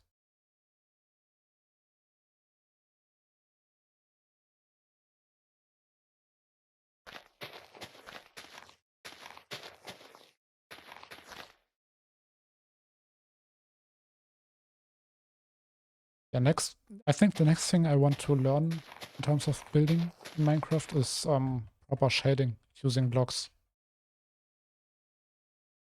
I think there's this Axiom has some kind of way to auto shade. This tool, it might shade stuff automatically for you. So let me demonstrate it. If I now take this square and I say operations auto shade, I leave everything on default. And as you can see, right now it doesn't look great, but you can see that it definitely did a job in auto shading everything. You can see under blocks it gets darker. The blocks that are exposed to the sun, or like the moon in this case, gets a little bit brighter. Yeah, and this, I think, as long as you don't use it to do everything, this method can help of getting one an understanding of how to shade. But then in the end, you still have to find block palettes to use on your own, because shading is a lot different than just copying a palette. You have to find blocks that work with blocks that you already use. And so usually when you just copy a palette, what happens is your shading doesn't really look like shading, but just like noise. Yeah. You have to simulate your own like way, where does the sun shine? Where are the shadows falling?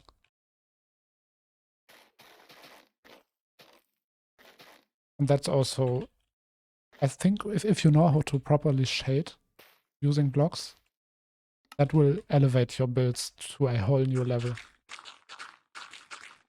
That's really the end game of building.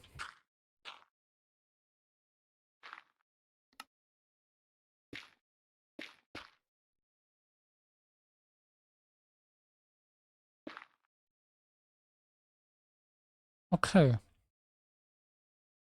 Wait, I was wondering, there's something missing. It's the moss pits. I need one more that goes alongside this part.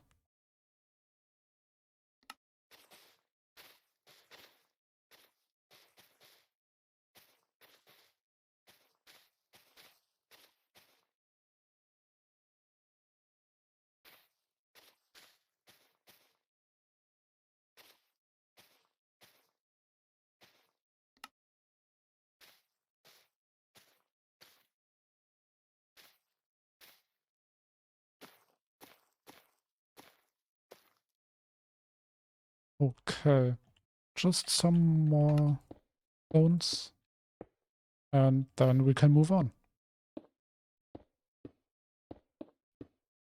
About time that this cave gets finished. Been sitting around way too long, unedited, unchanged. Just a path of dirt and stone.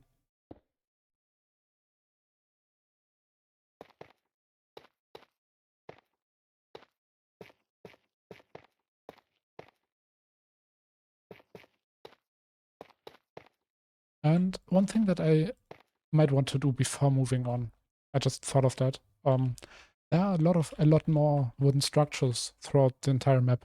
We've built one last stream, for example.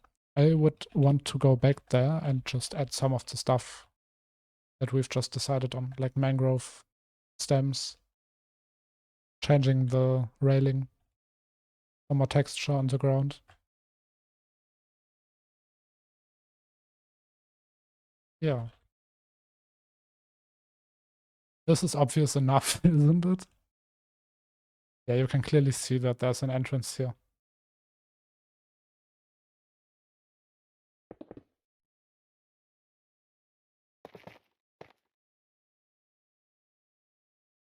Yeah, I also really enjoy how it turned out.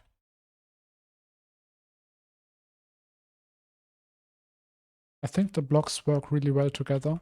The shading of the moss pits fit nicely together with the walls and the ground. The wooden structures stick out, but also fit in together with the rusty look.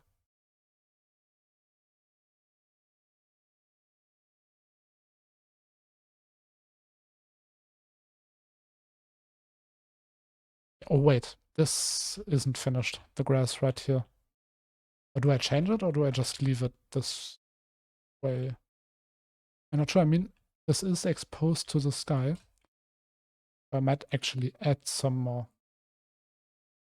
Not noise painter, just painter. Way smaller. Go a little bit inwards where the cave is. Yeah.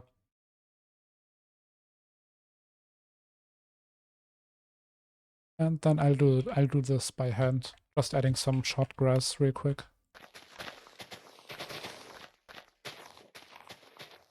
No need to set up another noise painter for this.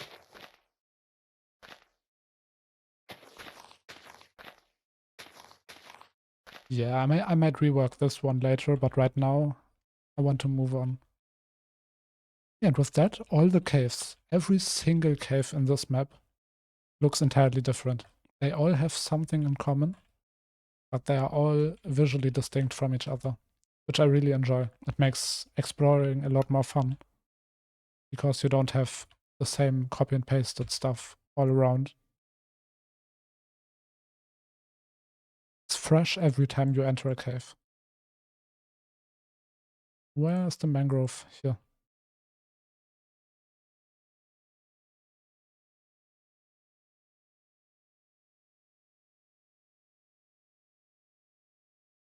Yeah, I hope so. Still a lot of stuff to learn, but so far I think the progress is going great.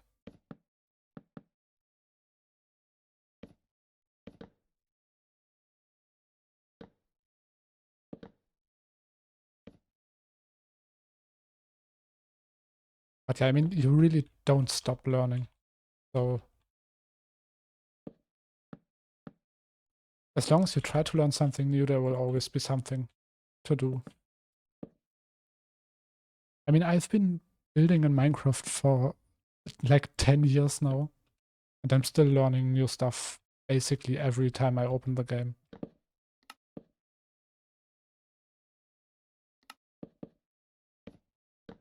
It also feels really rewarding because you know that your efforts get rewarded in a way.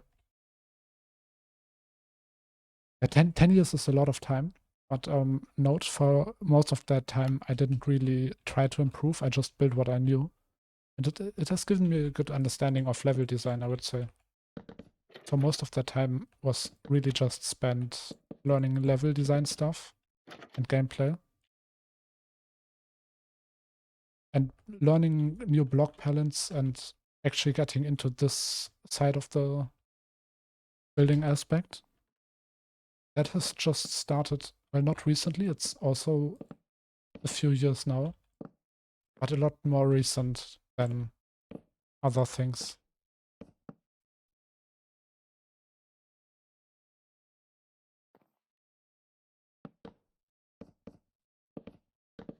Oops. Oh well, this gets replaced anyway, so no oops. Yeah, come on, everyone built a diamond house at some point. I still remember I would when I played on the PlayStation edition back then, PlayStation 3 edition. I had this phase where I would start a world in creative mode, completely kid myself out with diamond blocks and stacks of wood and whatever. And then after getting all those items, I would set myself back to survival mode and play the world like this. And that was actually for quite some time. Like I did that a lot. But I would really just build diamond houses and nothing more. But I mean, come that's part of the Minecraft experience. Everyone has built a diamond house at some point, right?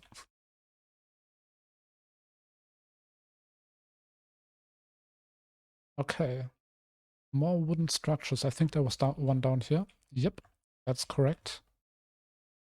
But this one doesn't need too much changed.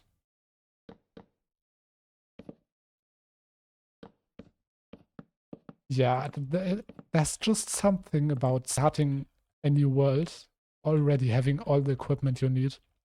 I don't know, it was really satisfying to play this way. I wouldn't do it today, simply because I don't really play survival anymore. But yeah, that was fun times.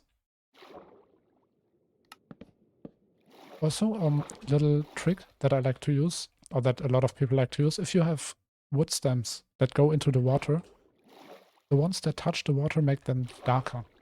It makes it feel like it's soaked, you know? Maybe go a little bit up. I don't know. But yeah, like this, it gives it a nice shading.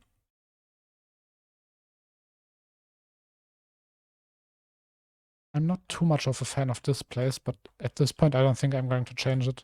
It's not bad, it's also not great. I had some law reasons, and then that's it. This one doesn't really need changing.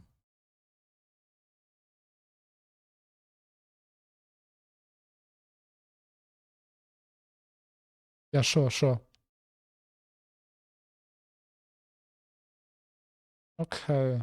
So do I have more wooden structures? And this cave only had a little bridge. I don't want to show all the caves, because of I still want you to have uh, still want you to be able to find new stuff. And I've basically shown all of the maps so far. So yeah, I'll keep some stuff for me for now. Okay, but I think with that.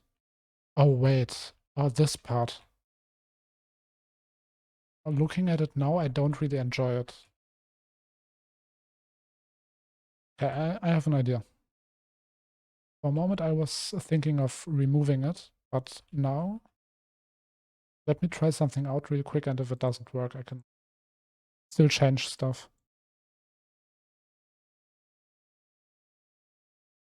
I want to make it multiplayer compatible on day one. So yes, you will hopefully be able to play it with someone. I just need to make sure that all the mechanics work in multiplayer, which is going to be some work, but yeah, I hope I'll be able to do that. A lot of people like to play CTM maps with friends, so making a single player only would probably keep a lot of people from playing the map.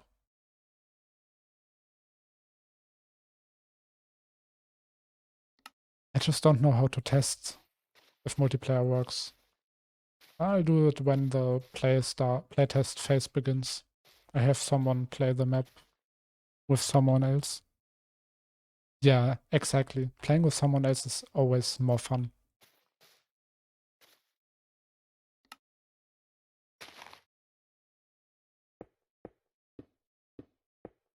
Like when you play with friends, even competitive games will become fun, a lot more fun than they are. It's also what got me into games like Marvel Rivals. I didn't plan on playing it in the first place when it released, but one of my friends said, "Come on, you can try it. If you don't like it, you can still quit." And I ended up spending like 150 hours in the first season. So yeah, playing with friends is fun.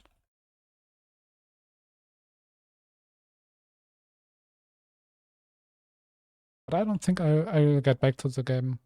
I'm kind of out after the whole map making drama. I don't really like to play games for a long time. Everything I expect except Minecraft. Minecraft is my one and only forever game.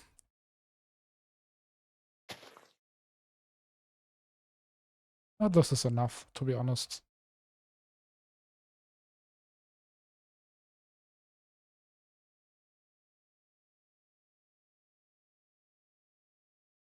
That's great. Yeah, I still need to think of a way to implement the leveling system with a friend when you play multiplayer. Like, I don't know if, no, I think I was streaming still in German when I did the leveling system. Right now, I have a system that checks how many chests you've opened and how many spawners you've mined and distributes XP based on that. So I think if I do this for multiplayer, it would be that everyone has the same level all the time. But do I do it that everyone has to? Oh no, that would be bad because if you loot a chest and then your teammate comes and it's empty, they wouldn't have a reason to open it again for the XP. But I guess level will be equal for all players. But there isn't really a different way of doing this except doing loot tables for all the players. But then again, I don't know. I don't know. Not sure about that one. But it's still enough time till I get there. Okay, I'll leave the beach open for a side project on another day. But have we really built this cave for the last 2 hours now? That's crazy. How did so much time pass? Okay, so let me quickly introduce the next area. This is a canyon-like hill area where you are on a path to the capital city. The capital city is mentioned multiple times throughout the lore, and it will be placed in this valley in here. And I'm not going to show too much now because I don't want to spoil everything in one stream, but there is a castle over there that will be the monument dungeon for this area. And yeah, there's my Be Right Back screen. And for now, I'm going to be building some more ruins in the earlier parts of the area, as you can see here. The lore of this place is basically it. Okay, I keep the lore for me for now. I was about to spoil stuff again.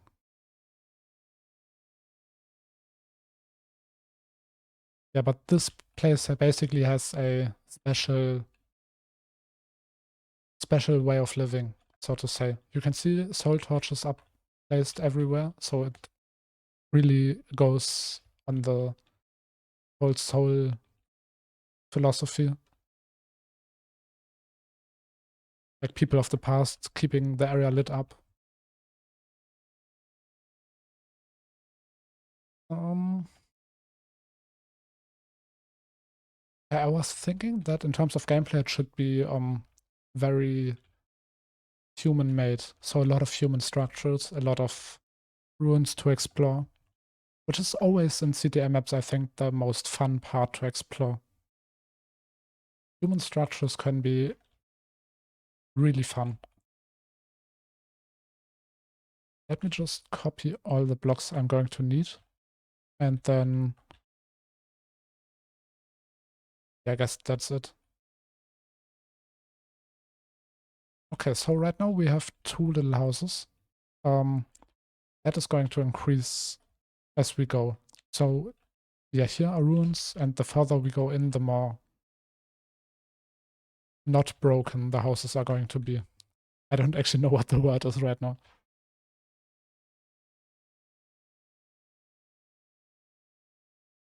Also, I would like to go with a lot of bridges and really just human structures. I think a good starting point would be the entrance to the secret area that I have built in previous streams, because this is supposed to be a place that is hidden underneath a building. I got myself some stone bricks.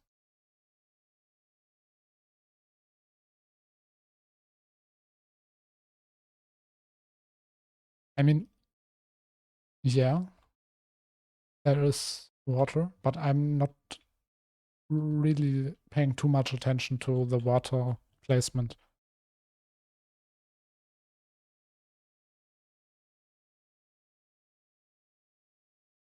I could add an ocean surrounding the map, or yeah, not really paying too much attention to that right now. Okay, so the plan for the building, let me make a quick square layout. Wait, could I, if I use, what is it called? Well, it's not showing, but this shape feature, genau. I can I make them hollow? Yeah, I can. Okay, good. So I'm going to add some hollow structures that will basically be the structures of a building that is based in this area. They are they are hollow, so you can explore them or the building from the inside.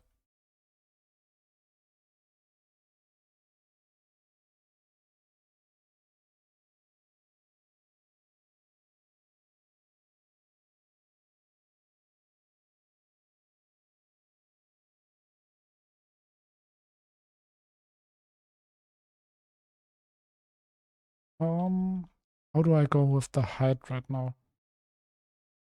The towers could be a little bit low, the main building, but I guess I can decide on that later more.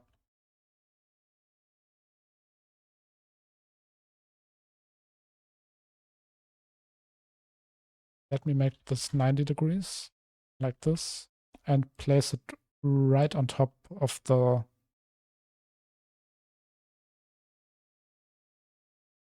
hole. Yeah, that's hidden away. Good. And here could actually be another tower with this part sticking out.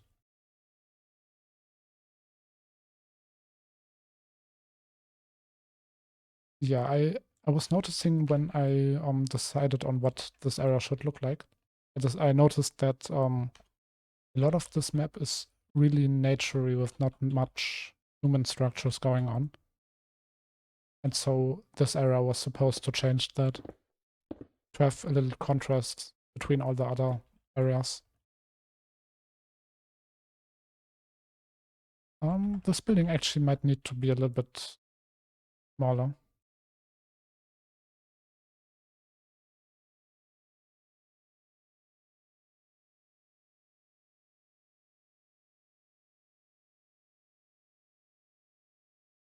I'm still not 100% sure, but I guess it's going to work out somehow.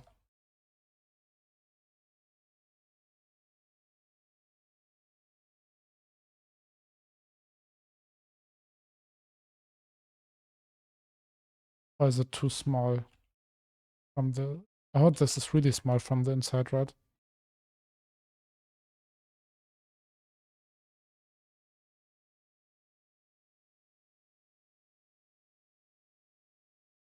Yeah, yeah. There's a dungeon underground, as you can see here. This entire area. I've built this in one of the previous streams. across, I think, 1 week. Yeah.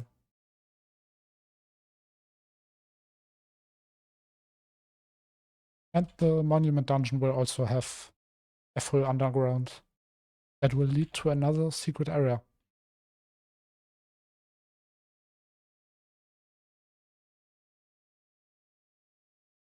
Okay, let me break up some of the walls so that I can look how big this entire area is. Okay, this is really narrow in here, but it should still work somehow.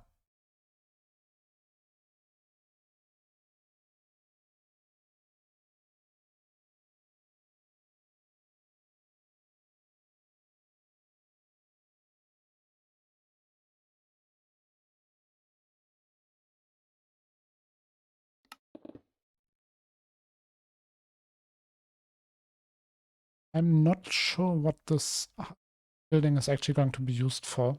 I'm going to decide on that later. I don't even know if it needs a purpose. Just being there might already be enough. And I want to add some more stuff on top of here. Oops, that was the wrong button. There's some extra. One white is good. That could work, yeah. And let me just cut out all of this so that it's open. It isn't open. Now it is. Yeah, for this building, I'm really kind of building as I go. Oh, wait. Yeah, no, correct. Just to clarify, I have the replace mode bound to my caps lock button, so I can visually see on my keyboard when replace mode is on. And sometimes I accidentally click on it like this, and so it messes up.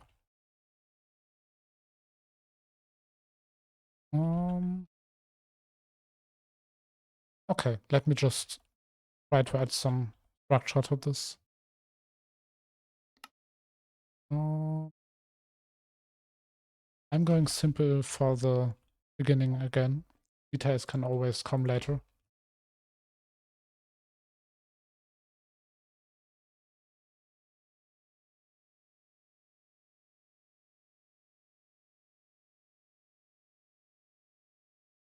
Yeah, so the plan was that there's an iron gate that is placed right in here to block this cave off.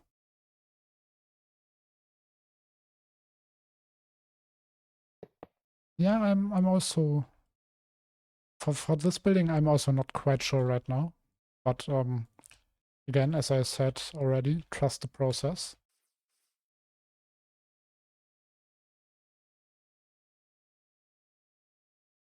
It just needs to have a proper structure, and then once I add the details, it will make a lot more sense. I hope. Actually, let me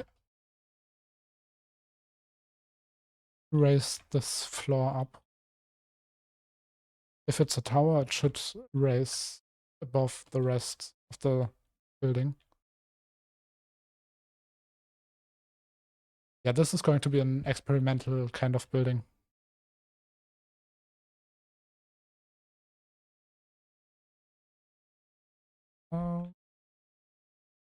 Maybe a balcony coming out of this side. Like maybe connecting these two together. Yeah, so for this building, I guess gameplay is going to be the top priority.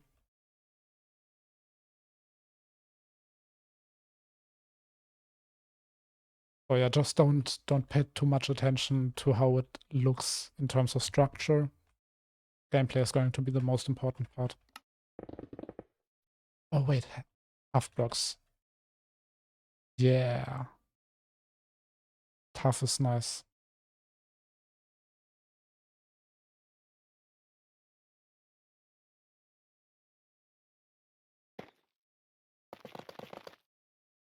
Let me just surround the whole building.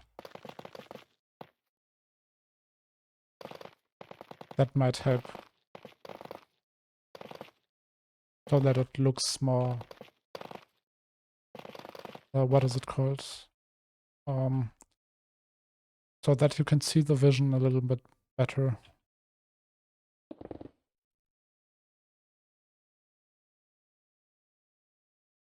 I don't actually know how to explain this right now.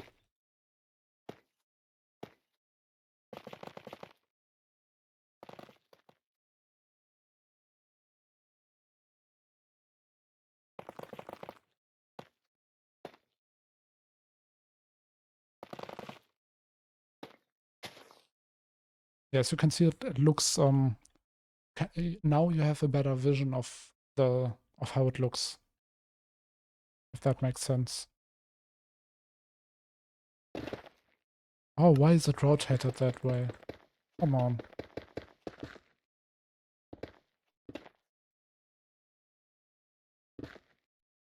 I could just use stack. That's a bit quicker.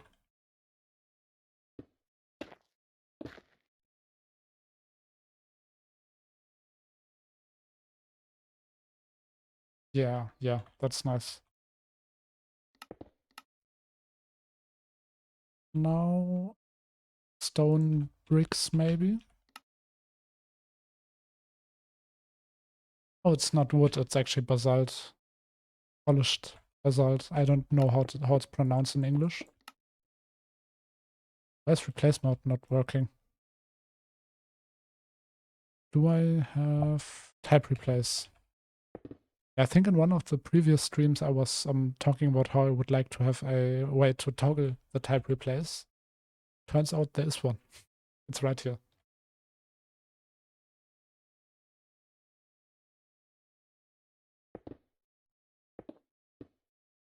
I can make this a lot quicker this way. Yeah. Oh, this is for the towers. All of them are going to have some of their own blocks. Just so that all the different parts of this building look different from each other.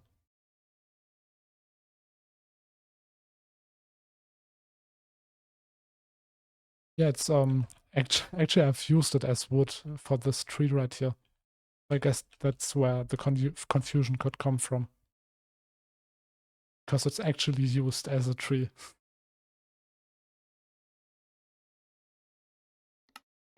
Oops.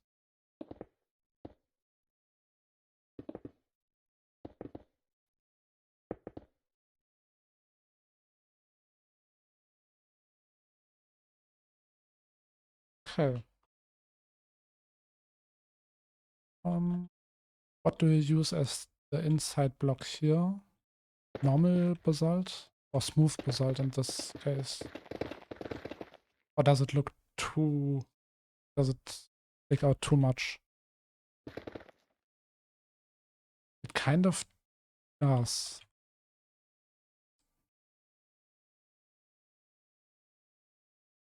But it fits the vibe of the area, I would say.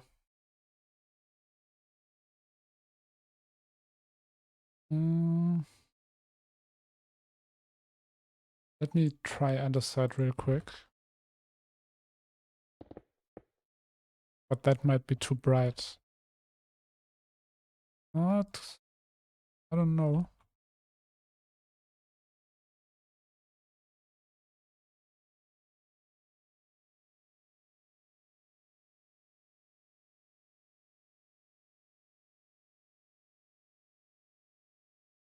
No, I'll just keep going for now and decide on the blocks later.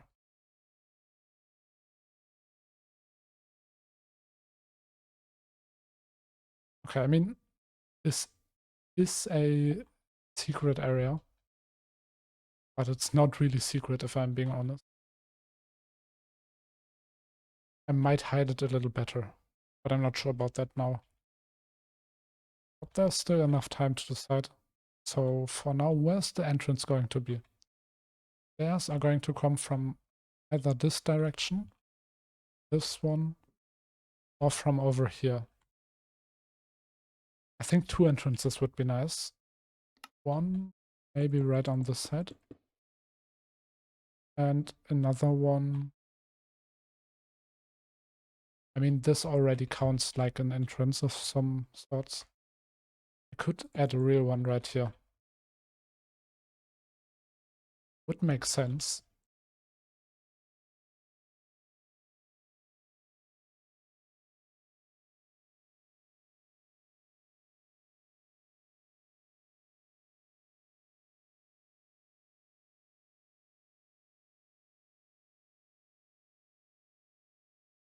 Okay, so gameplay is first on this one. So I'm going to use a lot of filler blocks for now. Just so that the decorating is going to be easier later. This is another one where I do layouting first and then decide on the rest.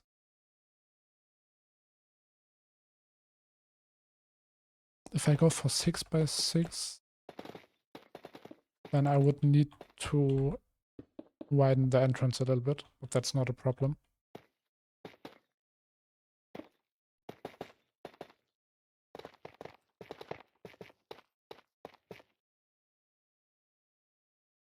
Does this fit? Almost. I'm going to do it simple again. Just like in the secret area. Not keeping to a pattern is probably a better idea if I've built it with no plan. Oops. My brain took a moment to process what I just did.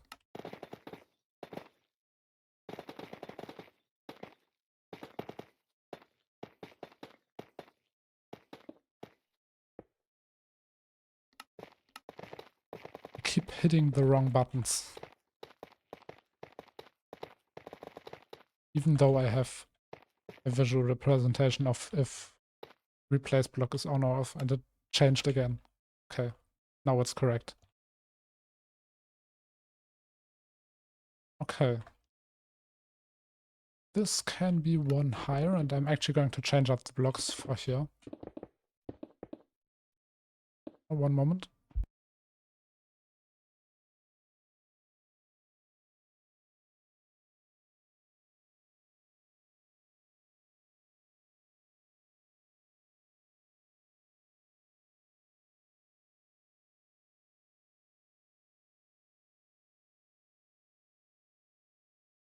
Okay. I'm back. And this side. Also, isn't there a tower here? Yeah, it's right here now. How do I connect these? Do they even need connection? I think it would be fun if you could enter the tower from underneath, from the top. Like if there's an entrance at the top and you work your way down. Yeah, I'm going to do that actually.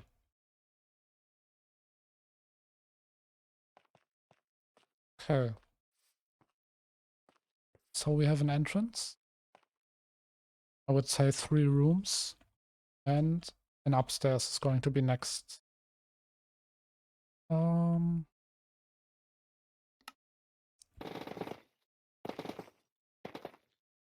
Wait, I could technically just copy the stuff that we've just built up. I'm going to do it like this. But that was move, not clone. My bad, sorry.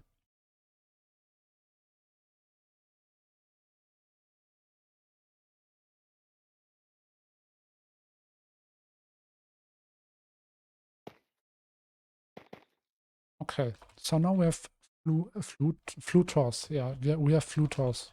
That's definitely a sentence. 2 floors.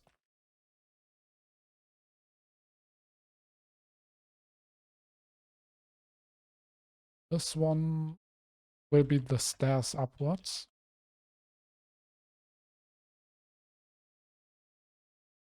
And there's still going to be more stairs. Next stairs is going to be this one, I think. There's also a tower here. And that would fit perfectly.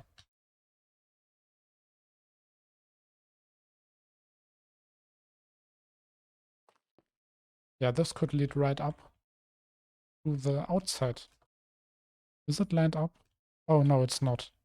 Well, that's not a problem. I could just move it downwards a little bit. Yeah, that's correct.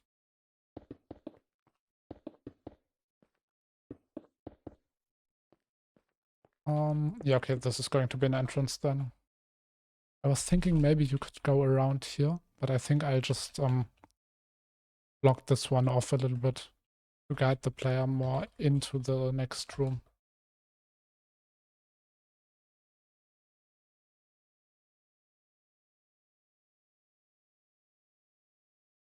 And then the blocks on this room are all over the place. I'll just go with stone bricks for now. Can be changed later anyway, so no problem.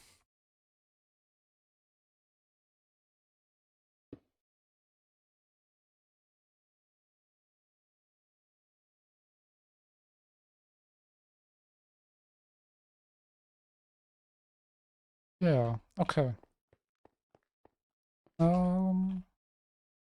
This one doesn't need 2 floors.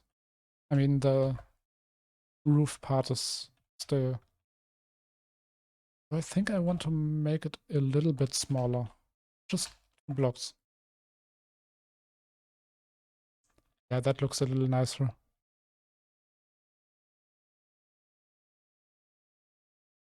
Yeah, as I said, like, trust the process. It will work out in the end.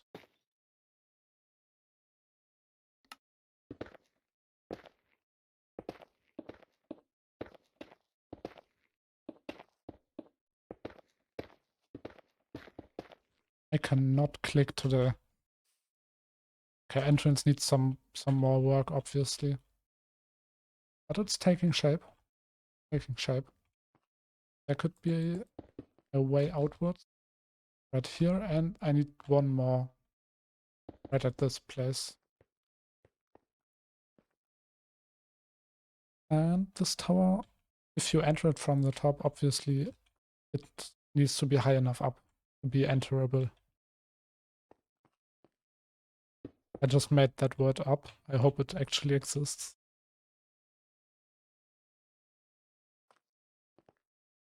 Yeah, okay. Here's an entrance, maybe a little platform sticking out to help the player not fall off.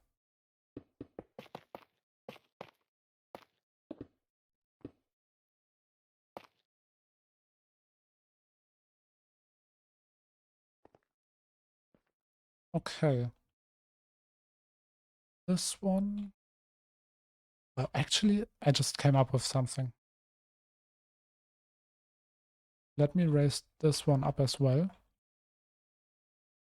And now I want these two to be connected. Like this.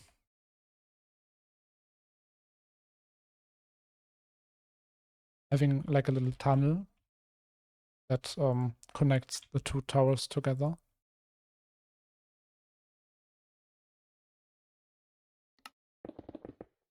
It's only 1 wide, but I can add some windows to make it look more open.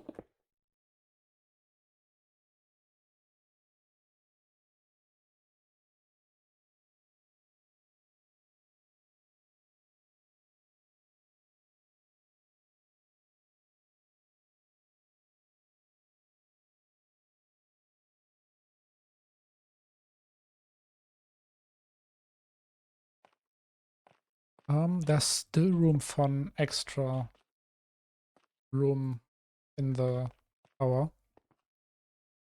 So yeah, I might just add this like it is. This needs to be blocked off,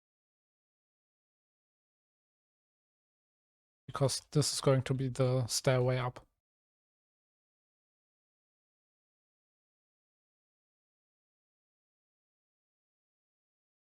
Okay, now it's time to decide on gameplay stuff. Because you can't really build buildings like this without having gameplay in mind. I'll partly block the rooms off from each other. Just so that you have like a little entryway. Yeah, this is fine. This one doesn't really need one because the entrance is already really narrow.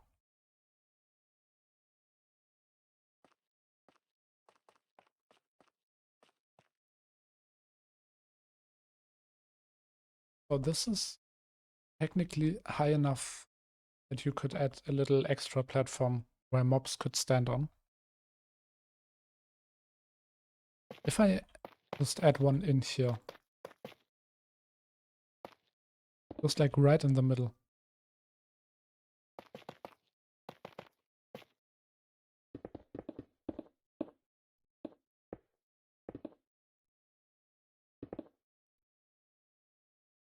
Yeah, that could work. Maybe a ladder right right to this side that leads the player upwards.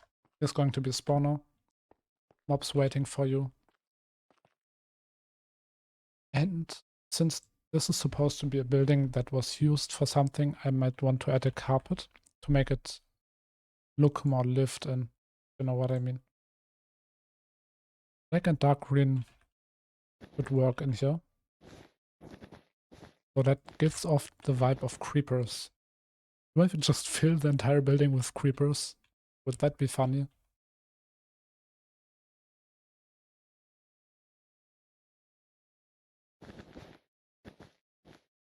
Oh wait, maybe a little living area with some tables and chairs. What do I make the chair out of? Polished granite could work. Looks like it can be sit on. Sit on, is that a word? I don't know, I'm making up a lot of words right now. And the classic using pistons as a table. And I can activate them using Axiom. I don't even need a redstone block beneath, which is great. Yeah, I like this. I want a second color for the carpet in this room.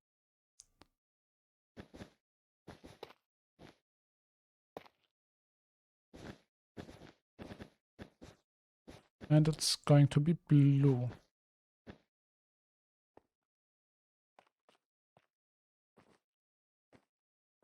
Yeah, obviously some shelves. Monster spawners always do great if they're on a shelf. I'm not sure on a shelf design right now though. Okay, let me go with the more basic stuff for now, so that I can actually make progress. Also, just a quick note, all the blocks that I use right now may be replaced later with different blocks. It's just so that I can make progress now, and then decide on the style later.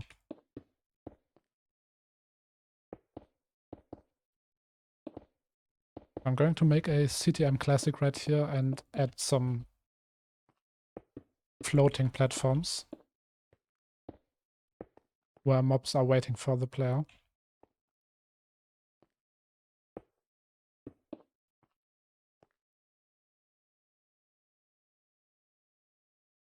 Yeah. Yeah, I mean, you know best how long I like to take with some of the building stuff and deciding on assets.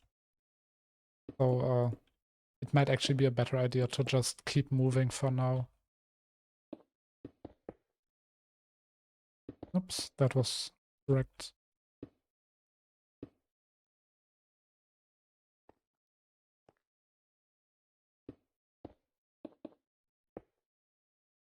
Yeah, this is probably fun with some mobs waiting. I could add some pillars where the mobs hide beneath. Something like, do I block this off? Wait, let me, what stone is this? Blackstone? Yeah. If I use normal blackstone, this might work a lot better. And now if I put a monster spawner right here, for example, I can block it off with a little... Oh wait, I have an even better idea. If I use a cauldron, then you can at least see the spawner, which is usually recommended when building like this. You can hide spawners beneath pillars, but most people like it more if you at least give some kind of visual indicator that there's something there. This is nice. Then I might want to go for some windows. Like I was thinking, give me a moment, if I add something in here, there would be space to add an extra spawner that would usually not have space in this situation.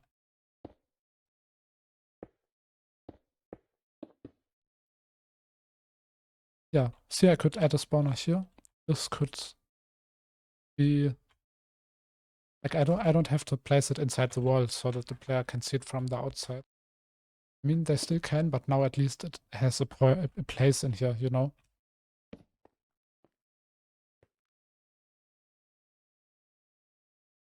Um, I just can't look at floating stuff. I don't know.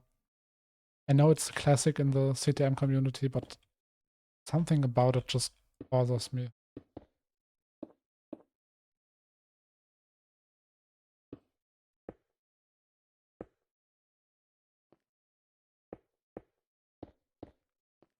Yeah, this looks nice. I can use it. Maybe. Oh, this is right in the middle. That's perfect. Yep. I'm going to take it like this.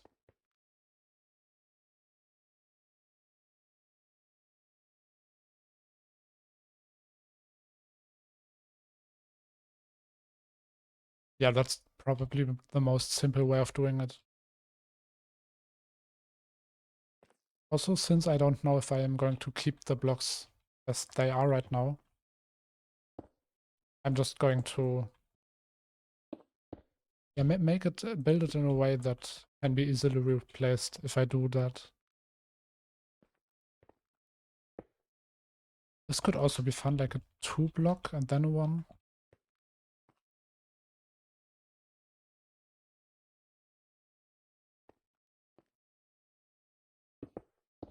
Just need to make sure that the stairs don't look too out of place.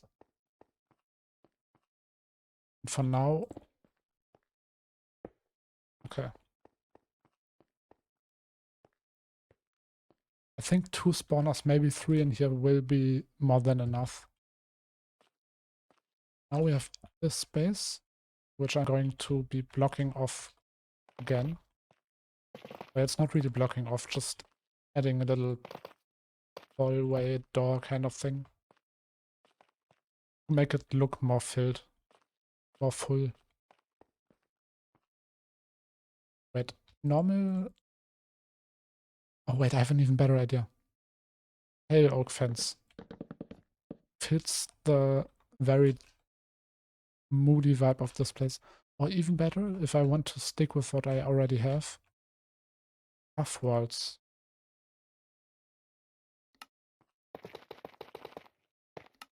Yeah, that works even better. Okay, so now we have a stairway. We have a little outside area that I'm also quickly going to... Oh, my inventory is completely full again.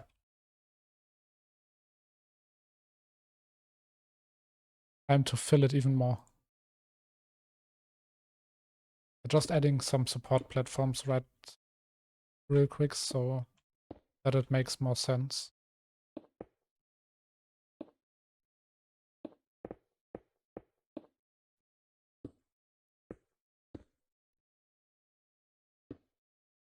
Yep, that's nice. And then sometimes I get into this phase of building where I add details before I'm actually at the point where I want to start detailing. But at this point, I'm already at this in this feeling of just adding some more blocks. Like I have a vision of how this is going to look right now. And so I better just place blocks now before I forget. Wait, light gray concrete powder. Oh, that could be interesting. If some unknowing player decides to place a torch right on here. That was lucky placement. If a player places a torch on the wrong side, then there's a pit where they fall down. And it's right beneath the hole. Oops. That's actually, I think that's nice. A little trap that is not too cheap. I don't like cheap traps in CTM maps, but this one feels good. Like at this point, if the player falls for this, it's on them, to be honest.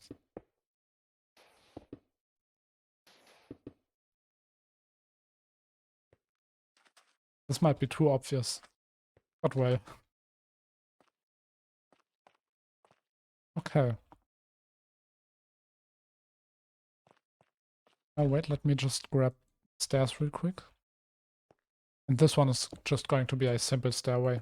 Nothing too fancy here.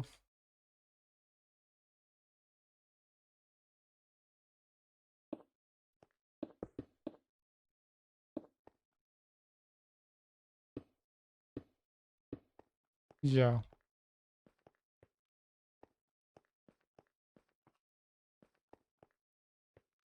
Here could be a little balcony that I can add later. Yeah, like you can see it's taking shape a little bit. Still very much work in progress. I want to add some more windows.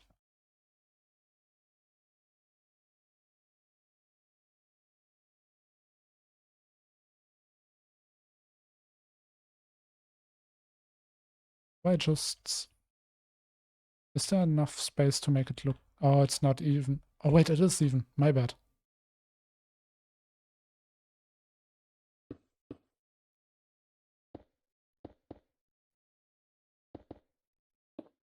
Okay, space for 3 windows. That could also serve a purpose in gameplay and makes the space look a little bit more full. Yeah,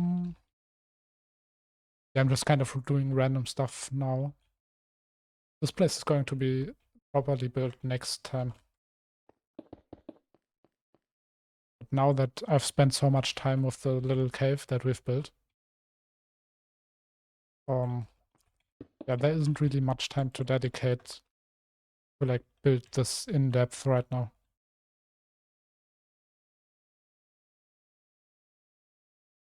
Polish tough. Oh, come on. Misplacing 3 times. Yeah, here's the little connection that I was talking about. And I could actually just copy and paste these windows for now and replace them later once I have something that looks better.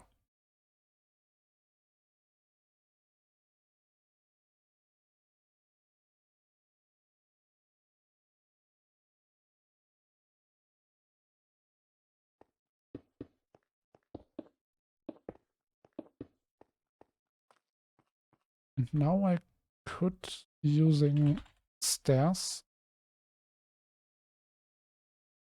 I could make it look a little even more open. like this. Now this is the point where I would ask Mojang for half slabs again. But the windows actually give a nice bit of room, to be honest.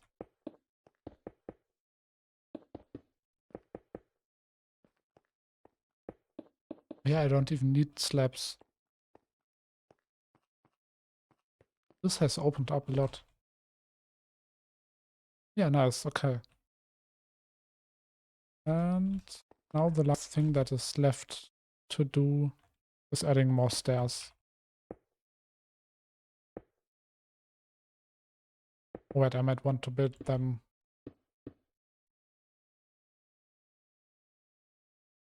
Ladders work better in this situation. This room is too small for a proper stairway.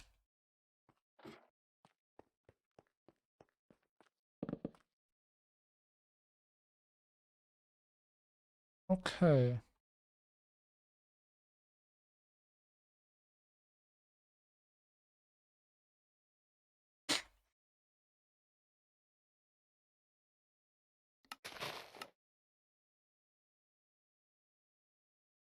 This building is really big now. But yeah, it's actually kind of how I imagined it to look. Obviously not done, but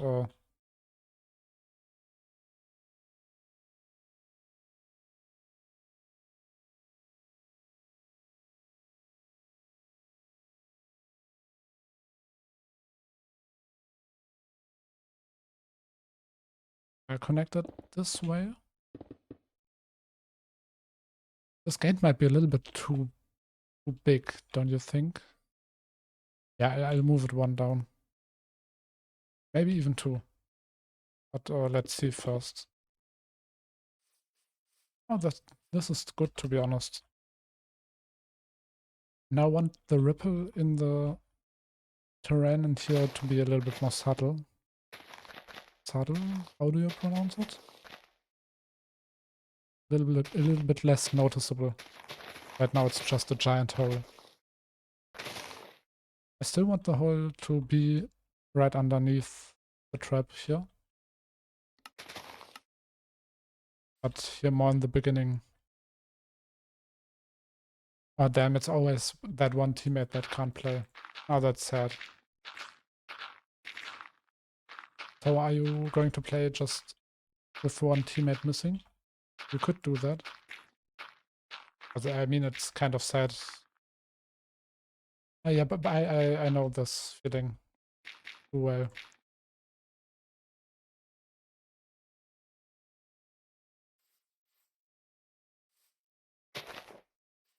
Yeah, that's unfortunate. It really is unfortunate.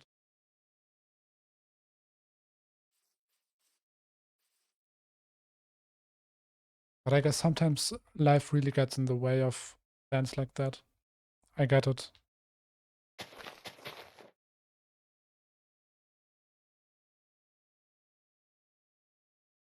I need some cobblestone.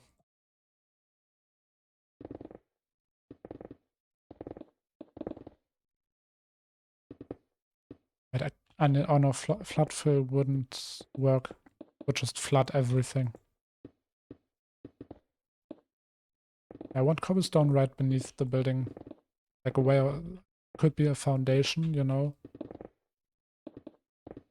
And then maybe after some time the sinkhole opened up.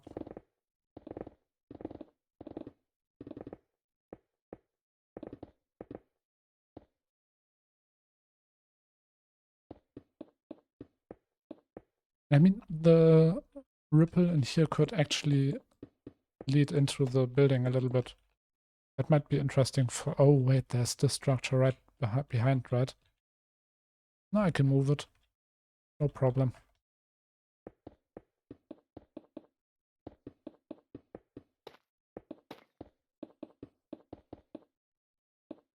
Yeah, I mean, this whole place is really old, not well maintained anymore. So, having some places be not so safe anymore is, would make sense in this world. Wait. Andesite would be nice alongside the ripple in here. As texture. That's nice. Okay.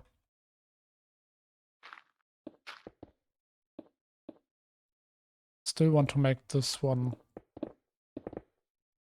a little sharper. Right now it really looks very round again.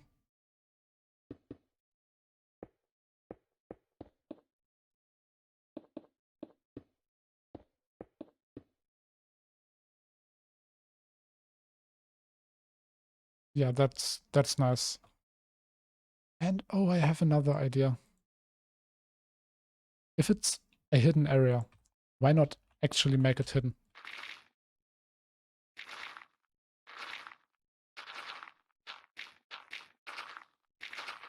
Or this is 100% going to kill at least one player. I'm usually not the one to build traps, but I think in this situation it actually works quite well.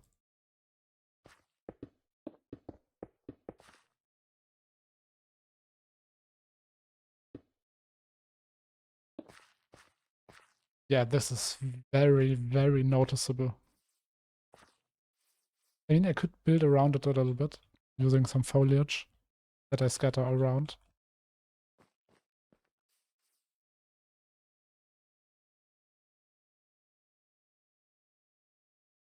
But yeah, at least the hidden area is actually hidden now. Maybe even some players would try to purposefully avoid this place so that I don't fall into the pit that is very obviously below this place. What else needs to be done now? What even is the goal of this whole building? I could hide an artifact at the end. Yeah, I'll probably do that. That sounds...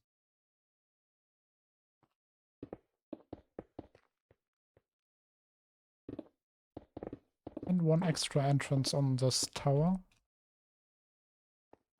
Right on the top.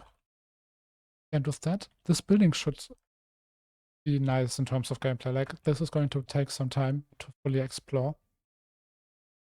Enemies in here are going to be tough.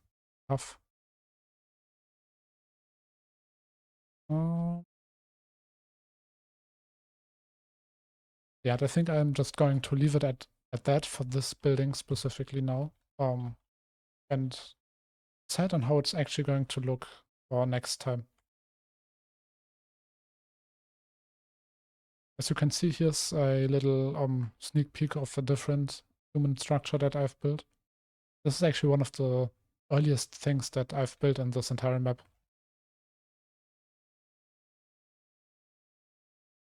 It's just a big building that could be seen as some sort of dungeon.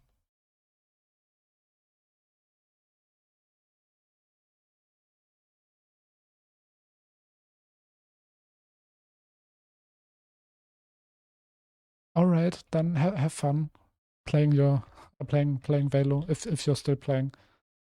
And yeah, I might tune in if you're streaming. Maybe. Don't expect me to be there, but maybe I'll sneak peek. Alright, have fun. Thanks for being here. See you next time.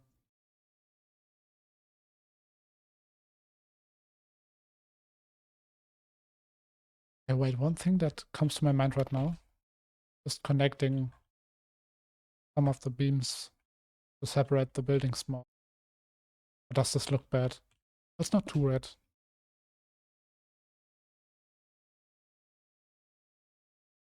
Okay. Yeah, no, in terms of structure, this building looks really goofy. But it's all about gameplay for now. And for this place, I still haven't quite decided on the layout. I think if I'm going to make this a city, then the layout is completely fine. It's okay being a little bit more flat. I'm kind of scared of building an entire city. Small villages? Okay. An entire village? City? Damn. It's going to be a first time for me. But, well, I guess you gotta start somewhere, right?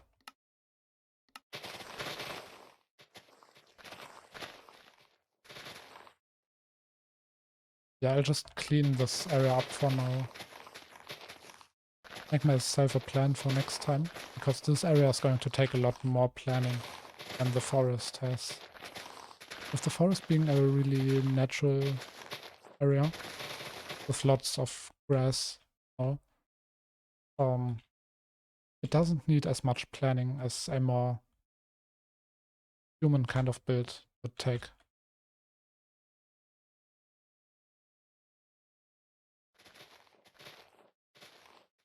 Like obviously a human structure or a human city in this case needs some kind of infrastructure. They need to have a place where they get their food from, where they get their water from. Damn, I can't aim to get today. Also can't speak today. A lot of things that I can't do.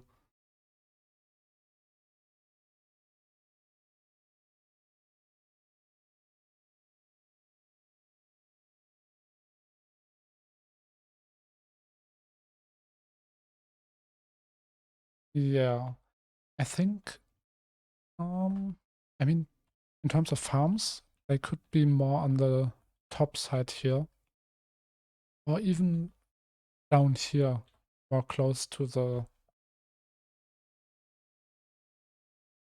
And I mean, originally for this map, I planned there to be a whole area that is a city. So not just this little path here, but like a whole area like this. But I, for obvious reasons, didn't go through with that idea. I might add it at a later point as a DLC, you know. um, but yeah. So I could just explain this in the lore that the player's just not seeing the parts of the city that have all the infrastructure and fields and stuff. Yeah, I'm scared of this area. I will need to make some research before starting to build, because otherwise I'm just going to stand there looking dumb.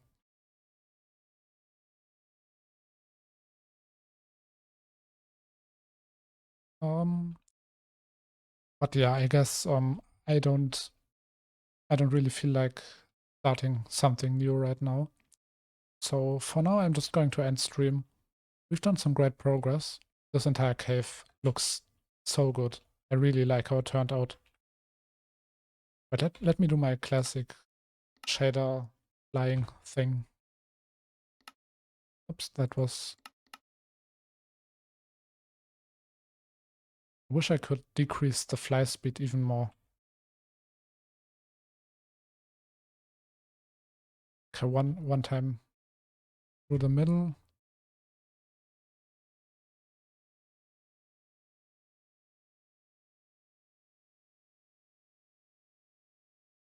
Yeah. And one time through here. Yeah, this map is really starting to take shape. Great, because there was such a long time where I just didn't build anything. Like, you know, the phase where I had a lot of plans for this map, but didn't really want to dedicate the time. And this song is really not fitting right now.